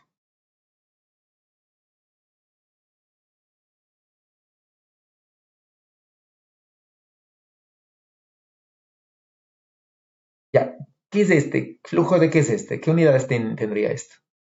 Digamos, si fuera el sistema internacional, ¿qué unidades tendría?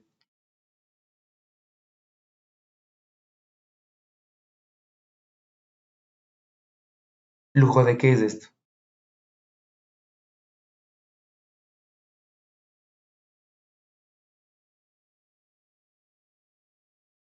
Ya, ¿y qué unidades debería tener si fuera en el sistema internacional? Ya, entonces esto sería vatios, ¿no es cierto? Vatios de aquí, vatios de acá, y entonces obviamente, ¿por qué integro en el tiempo?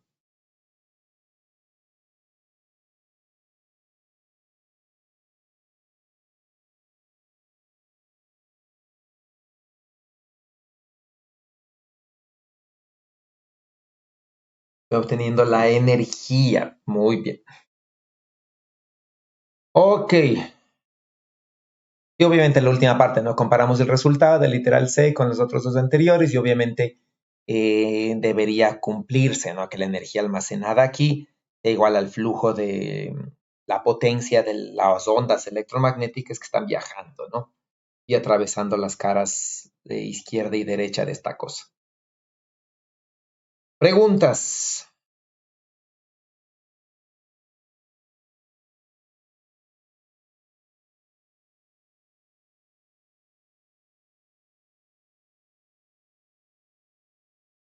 Porque está ingresando por acá.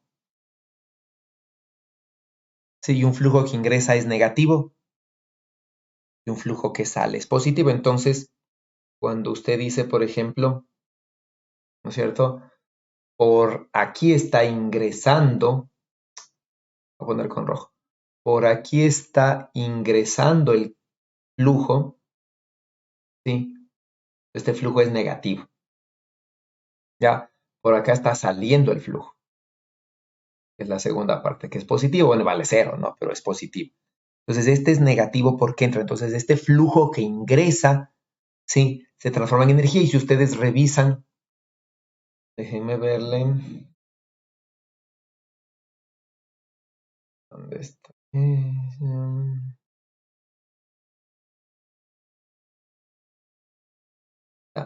Y si revisamos, ¿no es cierto?, nosotros estas ecuaciones, aquí tenemos esto, ¿no? Entonces, el flujo del vector de Poynting, sí, negativo, ¿ya? lo que me da es esto, ¿no es cierto? No tengo cargas, entonces aquí no hay energía mecánica que se pueda acumular. Bueno, de hecho esta era de potencia, ¿no? Ah, no, este es de potencia, este está mal, este es de potencia.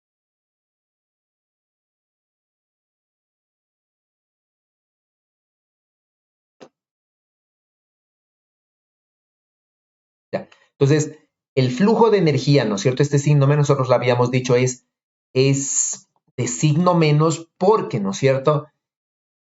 La energía mecánica y la energía, es decir, estas dos componentes, ¿no? La energía de aquí varía en el tiempo, la energía del campo eléctrico varía en el tiempo y estas dos son intercambiables, que serían estas dos. Pero aparte de eso puede haber acá, ¿no? Un flujo, ¿sí? Y el flujo, este signo negativo, significa que si el flujo es saliente, este signo menos quiere decir que aquí se está perdiendo energía. Aquí está pasando lo contrario, ¿no? Este flujo es entrante y es negativo, pero con este signo menos se hace positivo, eso quiere decir que aquí la energía está incrementándose y puede incrementarse ya sea en energía mecánica o en energía del campo electromagnético. Como no hay nada dentro de ese volumen, la energía mecánica no puede ingresar, es decir, no puede haber un incremento de la energía mecánica por unidad de tiempo aquí, pero sí hay un incremento de este. Hay este incremento. ¿Ok?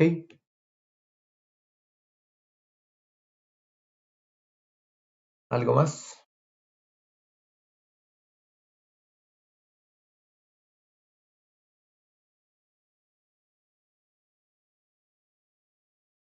Es que no hay otras componentes.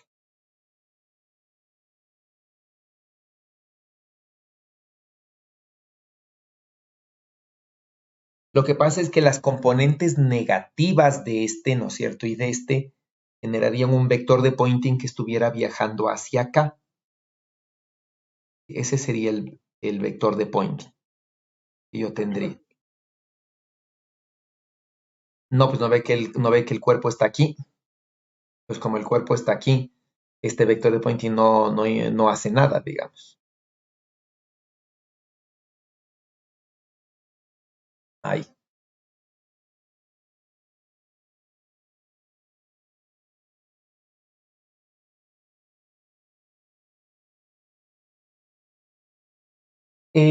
Claro, por ejemplo, supóngase que yo tengo, digamos, algo parecido, ¿no? Supóngase que yo en vez de tener una sola placa en X igual a cero, imagínese que yo tuviese dos, por ejemplo, digo, ¿no? Entonces, por ejemplo, yo tengo aquí y acá, ¿ya?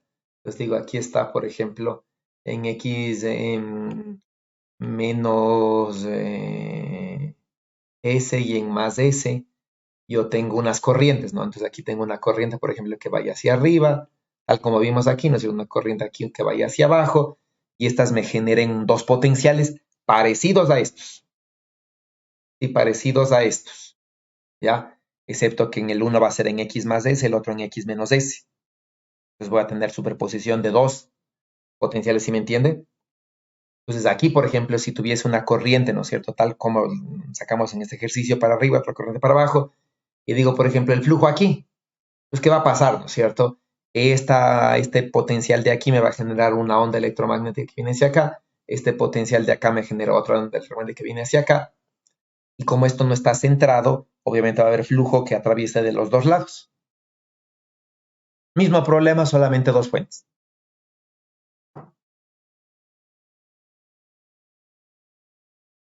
¿Está claro?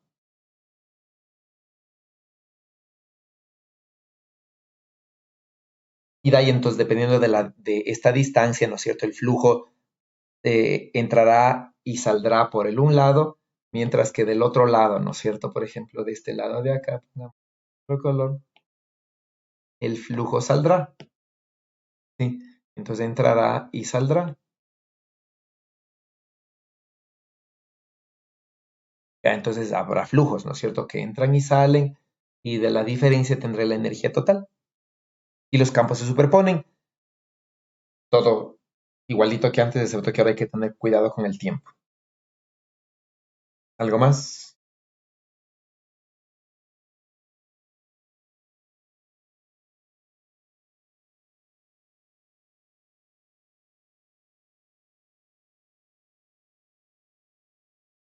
Bueno, vamos a hacer o van a hacer ustedes este ejercicio. Ya, tenemos una carga puntual con velocidad uniforme, ¿sí?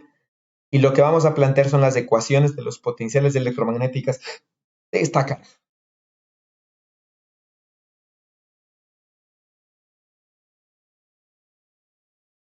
¿Sí? Si tuviera que asignarle una densidad de carga y una densidad de corriente, ¿cuánto valdría la densidad de una carga puntual?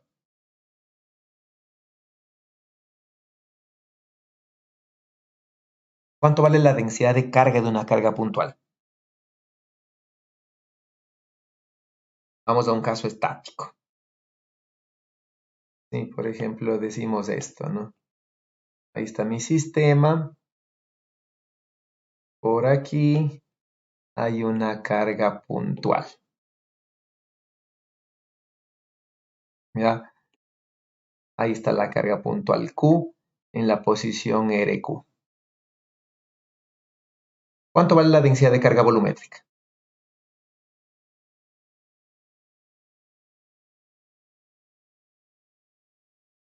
Ay, se borra. ¿Cuánto vale la densidad de carga volumétrica? ¿Qué dice Esteban?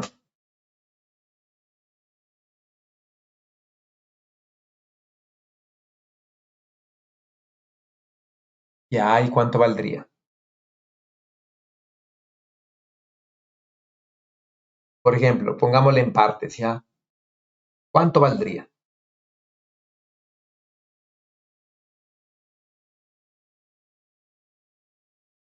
Sin el delta, vamos en partes. ¿Cuánto valdría?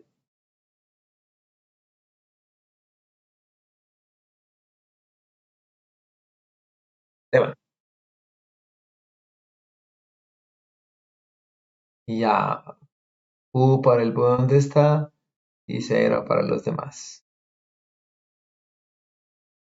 Ya, si esta carga se movería, vamos a darle movimiento.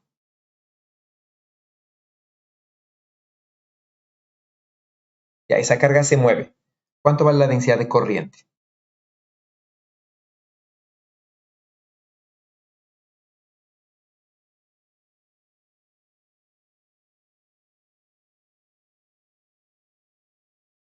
¿Qué dice Ángel? ¿Cuánto vale la densidad de corriente?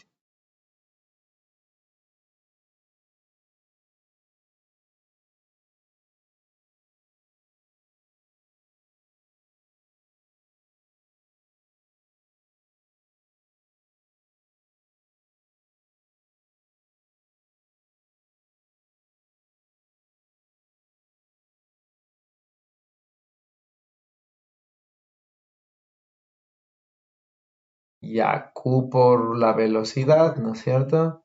Cuando R sea igual,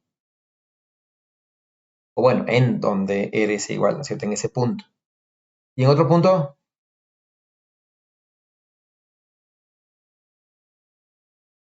punto, cero. A ver, explíqueme lo de planos, eso me interesó saber por qué planos. Ángel, ¿de dónde viene la idea de planos?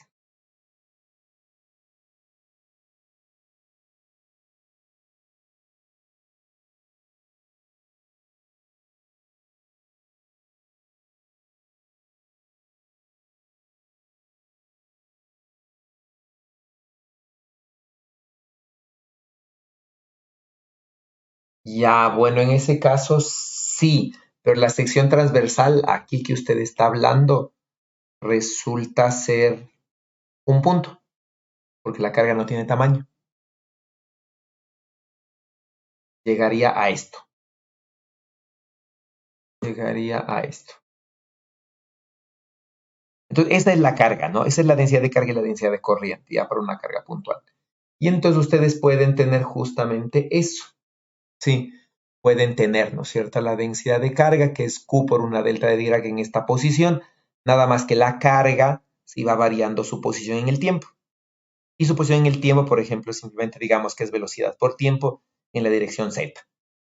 Está moviéndose la carga a lo largo del eje Z, ¿ya? Y la densidad de carga es obviamente ρ por la velocidad. Y llegamos a eso, ¿no? Ya. Y entonces ustedes podrían resolver las ecuaciones de Maxwell. ¿Sí? Divergencia del campo eléctrico, ¿no es cierto? Igual a esto, rotacional de este, divergencia y todas esas cosas. Con estas condiciones. Ya. Esa sería una, ¿no? Podrían resolver las ecuaciones.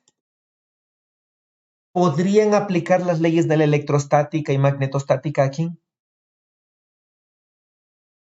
¿Quién me dice?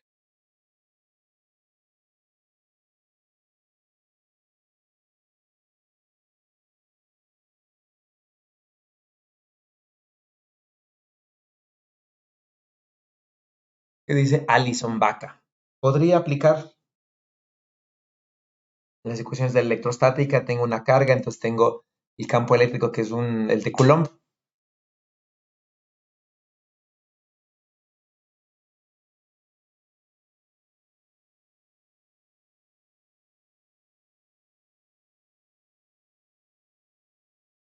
Alison es la única hasta ahora de las venido, he preguntado y no están acá.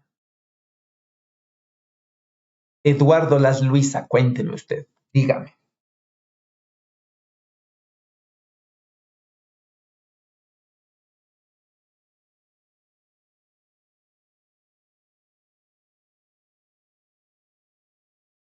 ¿Puedo aplicar las ecuaciones de electrostática y calcular el campo eléctrico con la ley de Coulomb?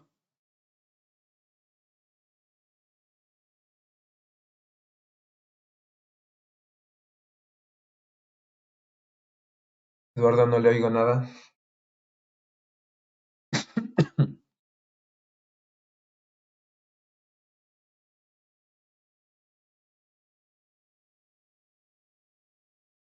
Mm,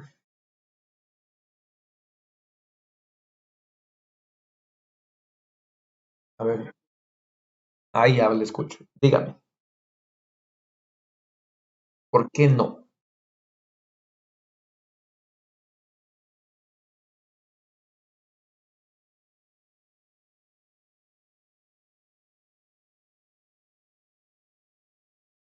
No, no, electrostática, digamos. Campo es igual, ¿no es cierto? A una ley de Coulomb. Ecuación de Coulomb, electrostática. O digámosle cuasi electrostática, ¿puedo? ¿De qué dependería? ¿De qué dependería para saber si puedo o no puedo? A eso me refiero. Ya, ¿por qué de la velocidad?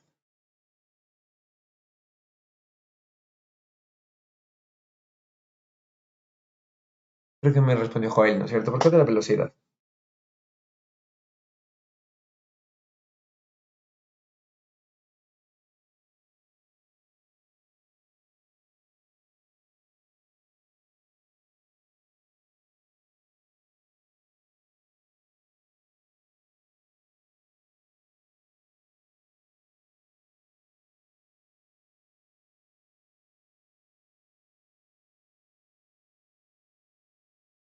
Ya, bien. Sí, es efectivamente eso, ¿no? Entonces, no podríamos usarlas porque básicamente la partícula se mueve. Sí, y al moverse genera un campo magnético. Entonces, estrictamente no podríamos usarlas. ¿Ya? La aproximación cuasi estática podría ser válida como esta velocidad es uniforme y supongamos que es baja, en principio sí. ¿Ya? Pero no queremos irnos por ahí, ¿no es cierto? A ver, vamos analizando esto, ¿ya? Entonces, ¿qué deberíamos hacer? ¿Qué deberíamos hacer?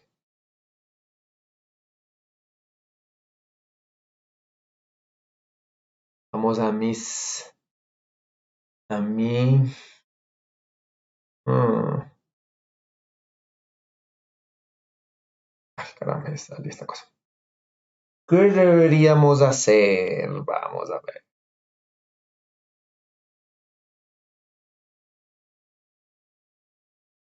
Ya creo que ahí, porque no quiere entrar en esta cosa.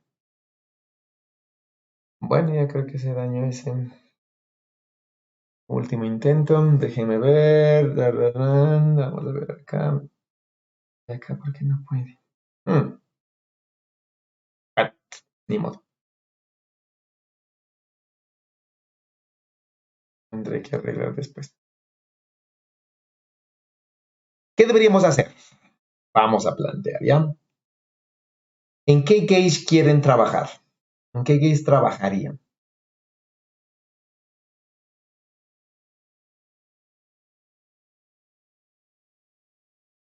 Eso les quería mostrar. ¿En qué gauge trabajarían?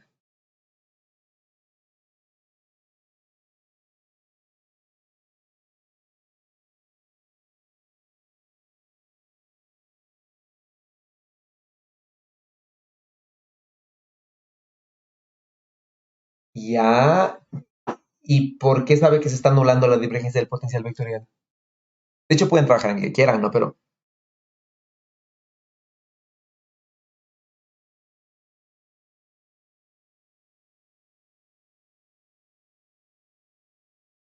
ya, bueno, si es que fuésemos a trabajar ahí, no, pero no vamos a plantear la solución cuasi electrostática, ¿ya? Vamos a plantear nosotros la solución exacta, resolviendo los potenciales, ¿ok? Y entonces, usualmente lo más conveniente es plantear las ecuaciones por separado, ¿sí? Es decir, en el gauge de Lorentz, porque, ¿no es cierto? Yo puedo resolver las ecuaciones y el potencial vectorial solamente depende de la densidad de corriente y el potencial escalar solamente depende de la densidad de carga. Sí, justamente quería mostrarles las otras dos ecuaciones, pero como que el archivo se dañó y no puedo abrir, entonces no puedo, en el otro que ustedes recuerdan estaban mezcladas, ¿no? Teníamos que básicamente en el otro gauge, el laplaciano, ¿sí? Del potencial solamente dependía de la densidad de carga, ¿sí? Mientras que el laplaciano del potencial vectorial ya dependía de la densidad de corriente y de la, de la derivada del gradiente, ¿no es cierto? De la densidad del potencial escalar. Ya, eso es lo que nosotros habíamos visto, ¿no? Entonces, sí, entonces en este caso, tenerle este gradiente, y creo que era una derivada temporal, creo que también era por acá, sí, este es un problema, ¿no? Este obviamente es fácil, ¿sí? Pero este es un problema, ¿ya? Entonces vamos a trabajar nosotros en el gauge de Lorentz, que es usualmente el que más vamos a trabajar, ¿no? No vamos a trabajar el gauge de Coulomb para campos electrostáticos, electromagnéticos, variables en el tiempo. Ok, entonces tenemos esta ecuación. ¿Cómo resuelvo esta ecuación con estos variables de aquí?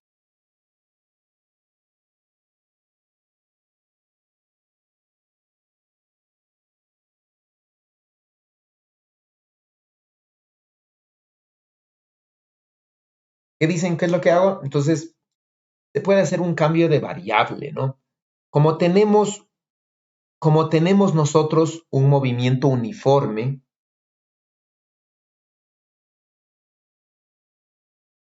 ¿ya? Acá, ¿no es cierto? Como tenemos nosotros un movimiento uniforme, sí, básicamente esta dependencia de aquí se debe al movimiento uniforme,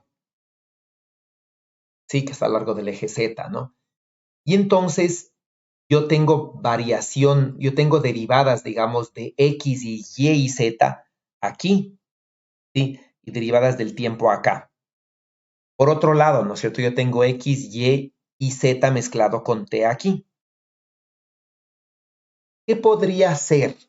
¿Qué podría hacer? ¿Qué se le sugiere matemáticamente? ¿A quién se le ocurre? Si tengo derivadas aquí en Z y derivadas aquí en tiempo y aquí tengo una función que depende de Z menos B por T. ¿Qué podría hacer? ¿Qué cambio de variable podría hacer para solucionar eso?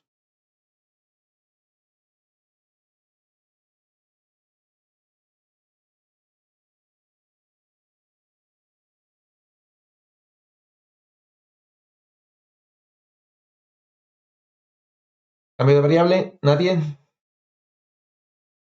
Podría cambiar, ¿no es cierto? Una variable z, sí, que sea z menos b por t. Ya, y cambiar, obviamente, ¿no es cierto? La derivada con respecto de z, con respecto de la nueva z griega, y derivada con respecto del tiempo también respecto de esta cosa. Ya, y entonces reemplazar las segundas derivadas en z y tiempo por la nueva variable, y me va a quedar esto. Por ejemplo, para el potencial. ¿Qué tipo de ecuación es esta? ¿Qué pasó con la dependencia del tiempo aquí? ¿Qué tipo de ecuación es esta?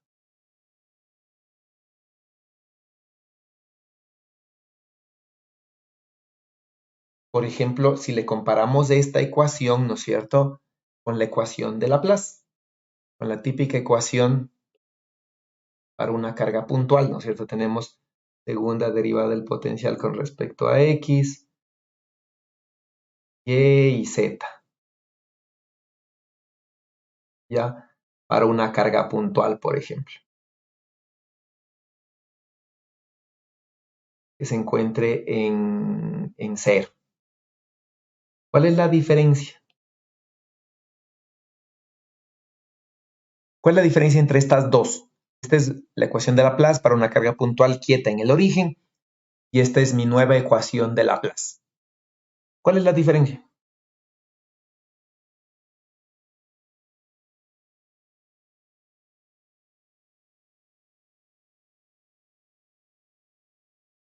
Ya, ¿qué podríamos hacer entonces para dejarle igual, bueno, casi igualita a esta?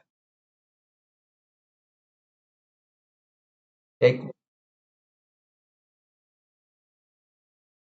ya, esa es una, pero ahí me quedaría algo más, algún otro cambio de variable que sirva para cualquier velocidad, de hecho. ¿Qué podría ser? Sí, podría ser esto, ¿no? Podría absorber esta raíz dentro de esta z griega como una nueva z. Y fíjense qué aparece aquí. Ustedes ya vieron relatividad, este es el coeficiente justo que aparece cuando hacemos una transformación de Lorentz, ¿ya? Y podría tener esto, ¿no? Ya, bueno, y aquí sería esta cosa así, ¿ya? Sí, eso es lo que va a poder tener. ¿Qué tipo de solución tiene esta?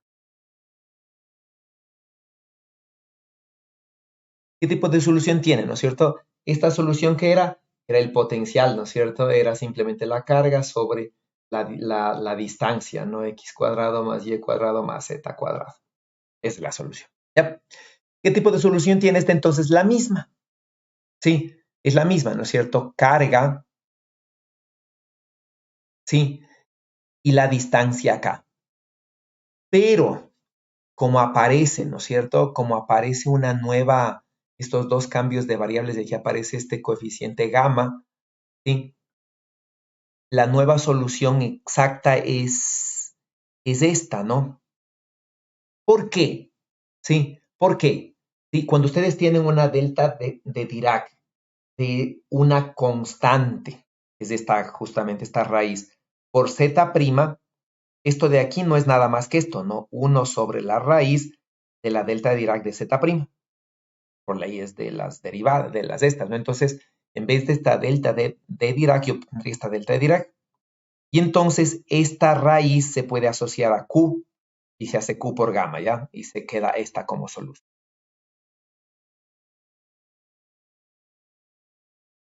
¿Está claro? Lo mismo puedo hacer para el potencial vectorial, ¿ya? Lo mismo puedo hacer. Pero en vez de solucionar el potencial vectorial, ¿qué podría hacer yo? Estoy en el gauge de Lorentz.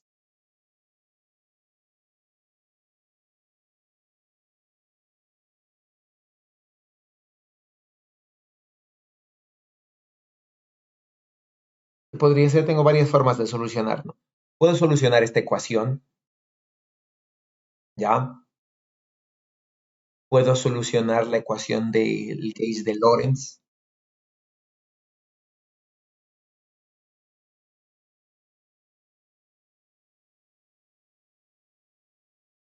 No, lo que pasa es que esta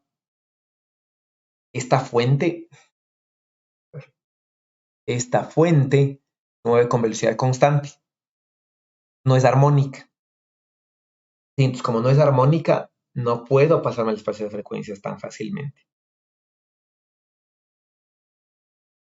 ¿Sí? Ahora, ¿en qué? Dígame.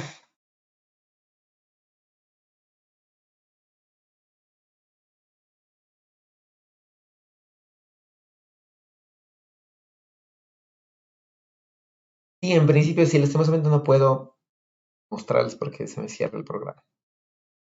Pero bueno, sí, entonces podría resolverlo. Entonces,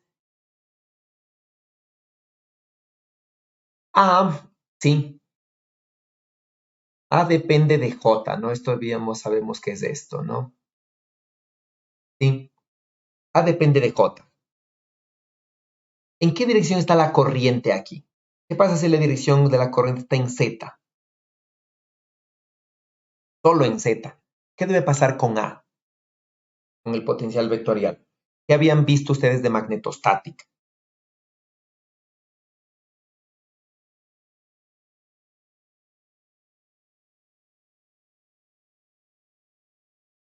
¿Qué dije?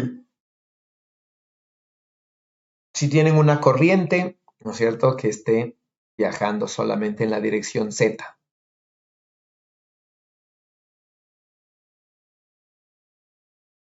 ¿Qué pasa con el potencial vectorial? ¿Qué dirección tiene?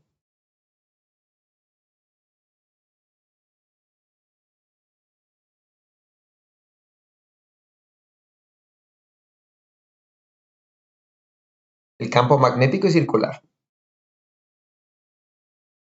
Ah, potencial vectorial.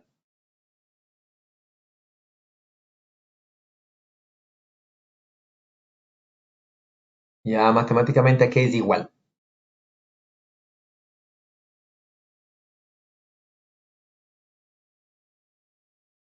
Ah, en la posición aérea, que es igual.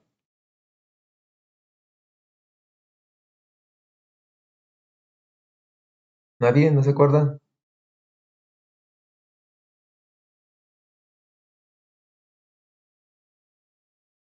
No vieron. Hmm. Bueno, entonces A va a tener esta forma, ¿no? Entonces, J, sí, esta es la ecuación para A, ¿no? Igualita que la ley de Biot-Savart para el campo magnético, excepto que desaparece el producto cruz y el elevado al cubo y aparece J como sobre ρ. Igualito que esta, ¿no es cierto? Densidad de carga en R' sobre módulo de R menos R', idéntico. Sí, para el campo eléctrico. Exactamente lo mismo.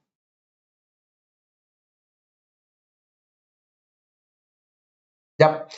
Y entonces tenemos algo idéntico, ¿no? Entonces, la dirección de J integrada es la dirección de A.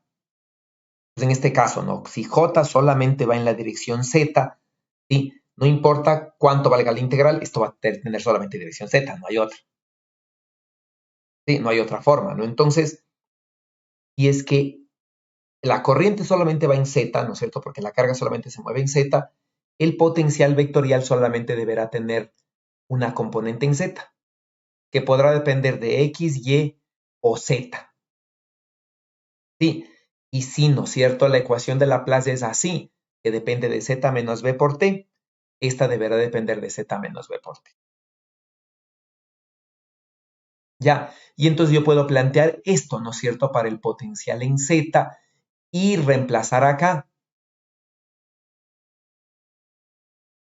¿ya? Y, ¿no es cierto? Hacer lo mismo que hicimos antes. Y esta es una ecuación escalar solamente para la componente en Z del potencial vectorial. No existe componente en X ni componente en Y por esto, ¿no? Porque la corriente solamente está en Z. Entonces, si la corriente en X es cero y la corriente en Y es cero, entonces A en X y A en Y es cero. Así de simple. Y entonces solamente existe A en Z y me va a quedar esta ecuación. Y esta ecuación es idéntica a esta ecuación. Ya la resolvimos. Mm, ¿qué le pasa a esta cosa? Es idéntica a esta ecuación, excepto que ahora es AZ en vez de B. pero es la misma. Y aquí aparece una B. Y entonces se puede resolver esta ecuación idénticamente igual que antes y va a salir esta ecuación. ¿Sí? Y esta ecuación comparada con el potencial escalar que teníamos antes me va a dar a esta ecuación. Voy a poder llegar a esta ecuación. Entonces el potencial vectorial y el potencial escalar se relacionan por velocidad sobre c, que es el típico beta que aparece en relatividad. Y ahora sí yo ya pudiera calcular el campo eléctrico, sí, y el campo magnético. Campo eléctrico, ¿no es cierto? Menos el gradiente del potencial y esto no en el sistema gaussiano, ya aparece el 1 sobre c aquí. Pues bueno, ahí solamente se trata de operar, ¿no es cierto? Se opera y me da esto. Entonces ahí viene la pregunta, ¿no? Si hubiese sido cuasi electrostático, ¿cuál hubiese sido el campo eléctrico? ¿Cuál hubiese sido el campo eléctrico?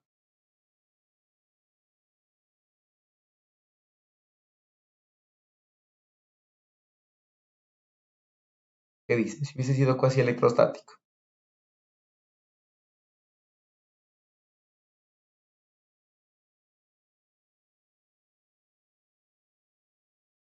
¿Cómo hubiese sido el campo eléctrico? Nadie.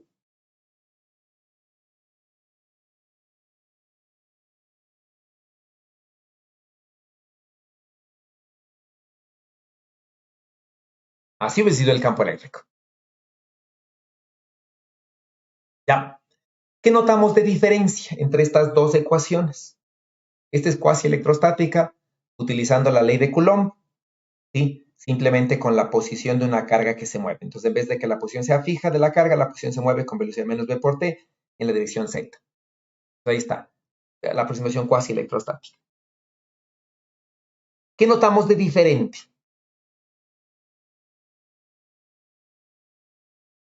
Ya el factor gamma, ¿no es cierto? Esa gamma que está ahí, el factor de Lorentz, como le llama usted. Sí, y así aproximando de lo que verían. ¿Qué dirían del factor de Lorentz que dice su compañero? Porque vamos a ver, ¿no es cierto? Entonces tienen, dice, dos sistemas.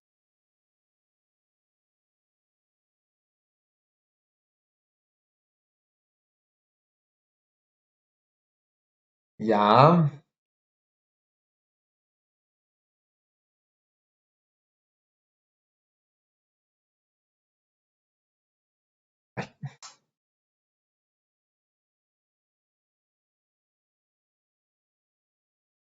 así sería, ¿no es cierto? Esa más o menos sería, ¿no? Bueno, pero aquí sería en vez de XZ. Ya no sería así, ¿ya?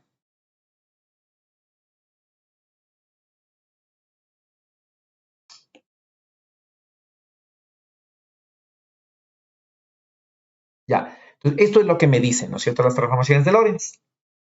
Y entonces, si es que yo en mi ecuación de electrostática quisiera utilizar mis ecuaciones de Lorentz, obviamente en vez de Z debería ponerle supuestamente esto, ¿no es cierto? Debería cambiar mi ecuación de Lorentz, que es esta, ¿verdad? Que es Z menos B por T por gamma. ¿Ya? Entonces, en este sistema de referencia, la carga está quieta en el origen y obviamente en cualquier punto, que sería en la posición R', sí, mi campo es este, ¿no? Mi campo es carga sobre, bueno, X', Z', ¿no es cierto? Y esta cosa al cubo, ¿no? Así es, ¿verdad? Y entonces cambiaría, diría, este es el campo prima y el campo no prima, ¿sí? Sería cambiando X, Y y Z primados por no primados. La pregunta es, ¿me da el mismo resultado?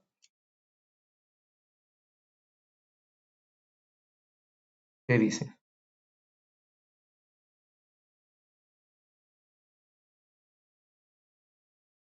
¿Me da el mismo resultado?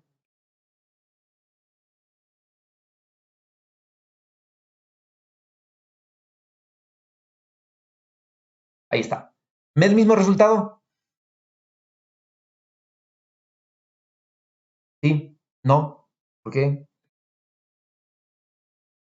¿Me da el mismo?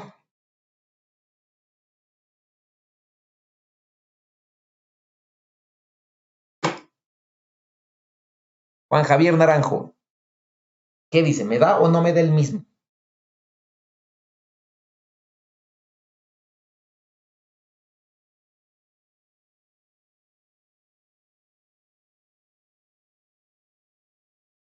Ya, usted cree que no.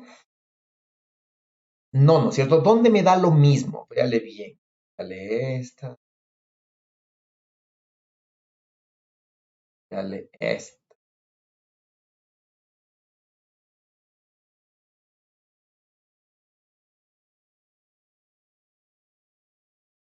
¿Dónde no da lo mismo?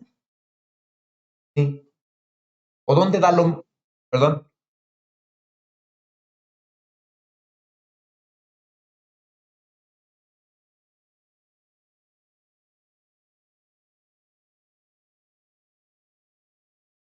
Ah, entonces, ¿no? A lo largo del eje Z la ecuación es exactamente igual. ¿Sí? Por este gamma de aquí afuera, ¿no es cierto? Que me da. ¿Sí? Pero según esta ecuación, en el eje X y en el eje Y un gamma no me afecta y este gamma, si le fijan, aquí es factor común de los tres términos. En el otro solo aparece acá. Y entonces, sí hay diferencia. Y entonces, mi ecuación cuasi electrostática no es correcta.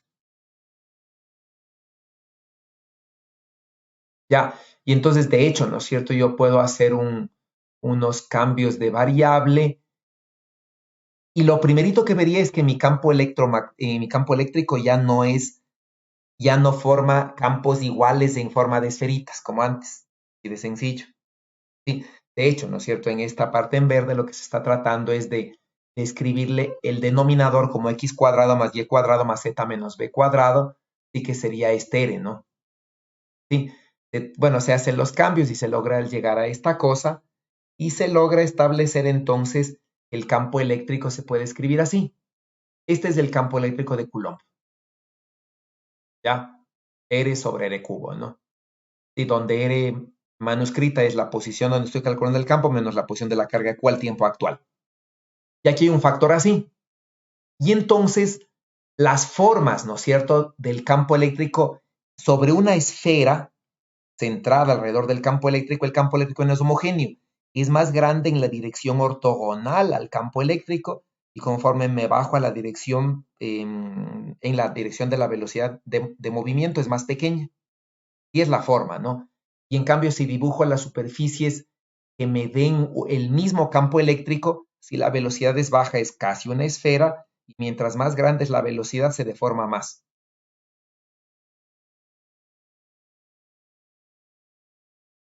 Entonces ya no hay esferas. Hay una especie de elipsoides o algo así, ya, pero ya no son esferas las zonas donde el campo eléctrico es homogéneo. Y así es la forma del campo eléctrico.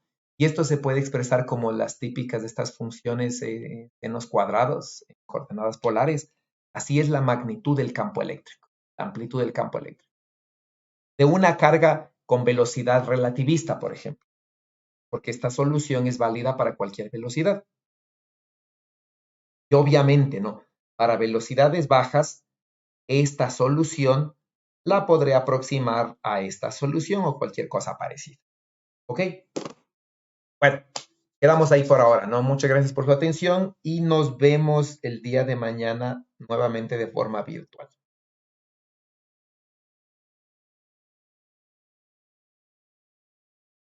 Sí, esta clase ya no tuve problemas con la grabación, entonces va al aula virtual esta clase.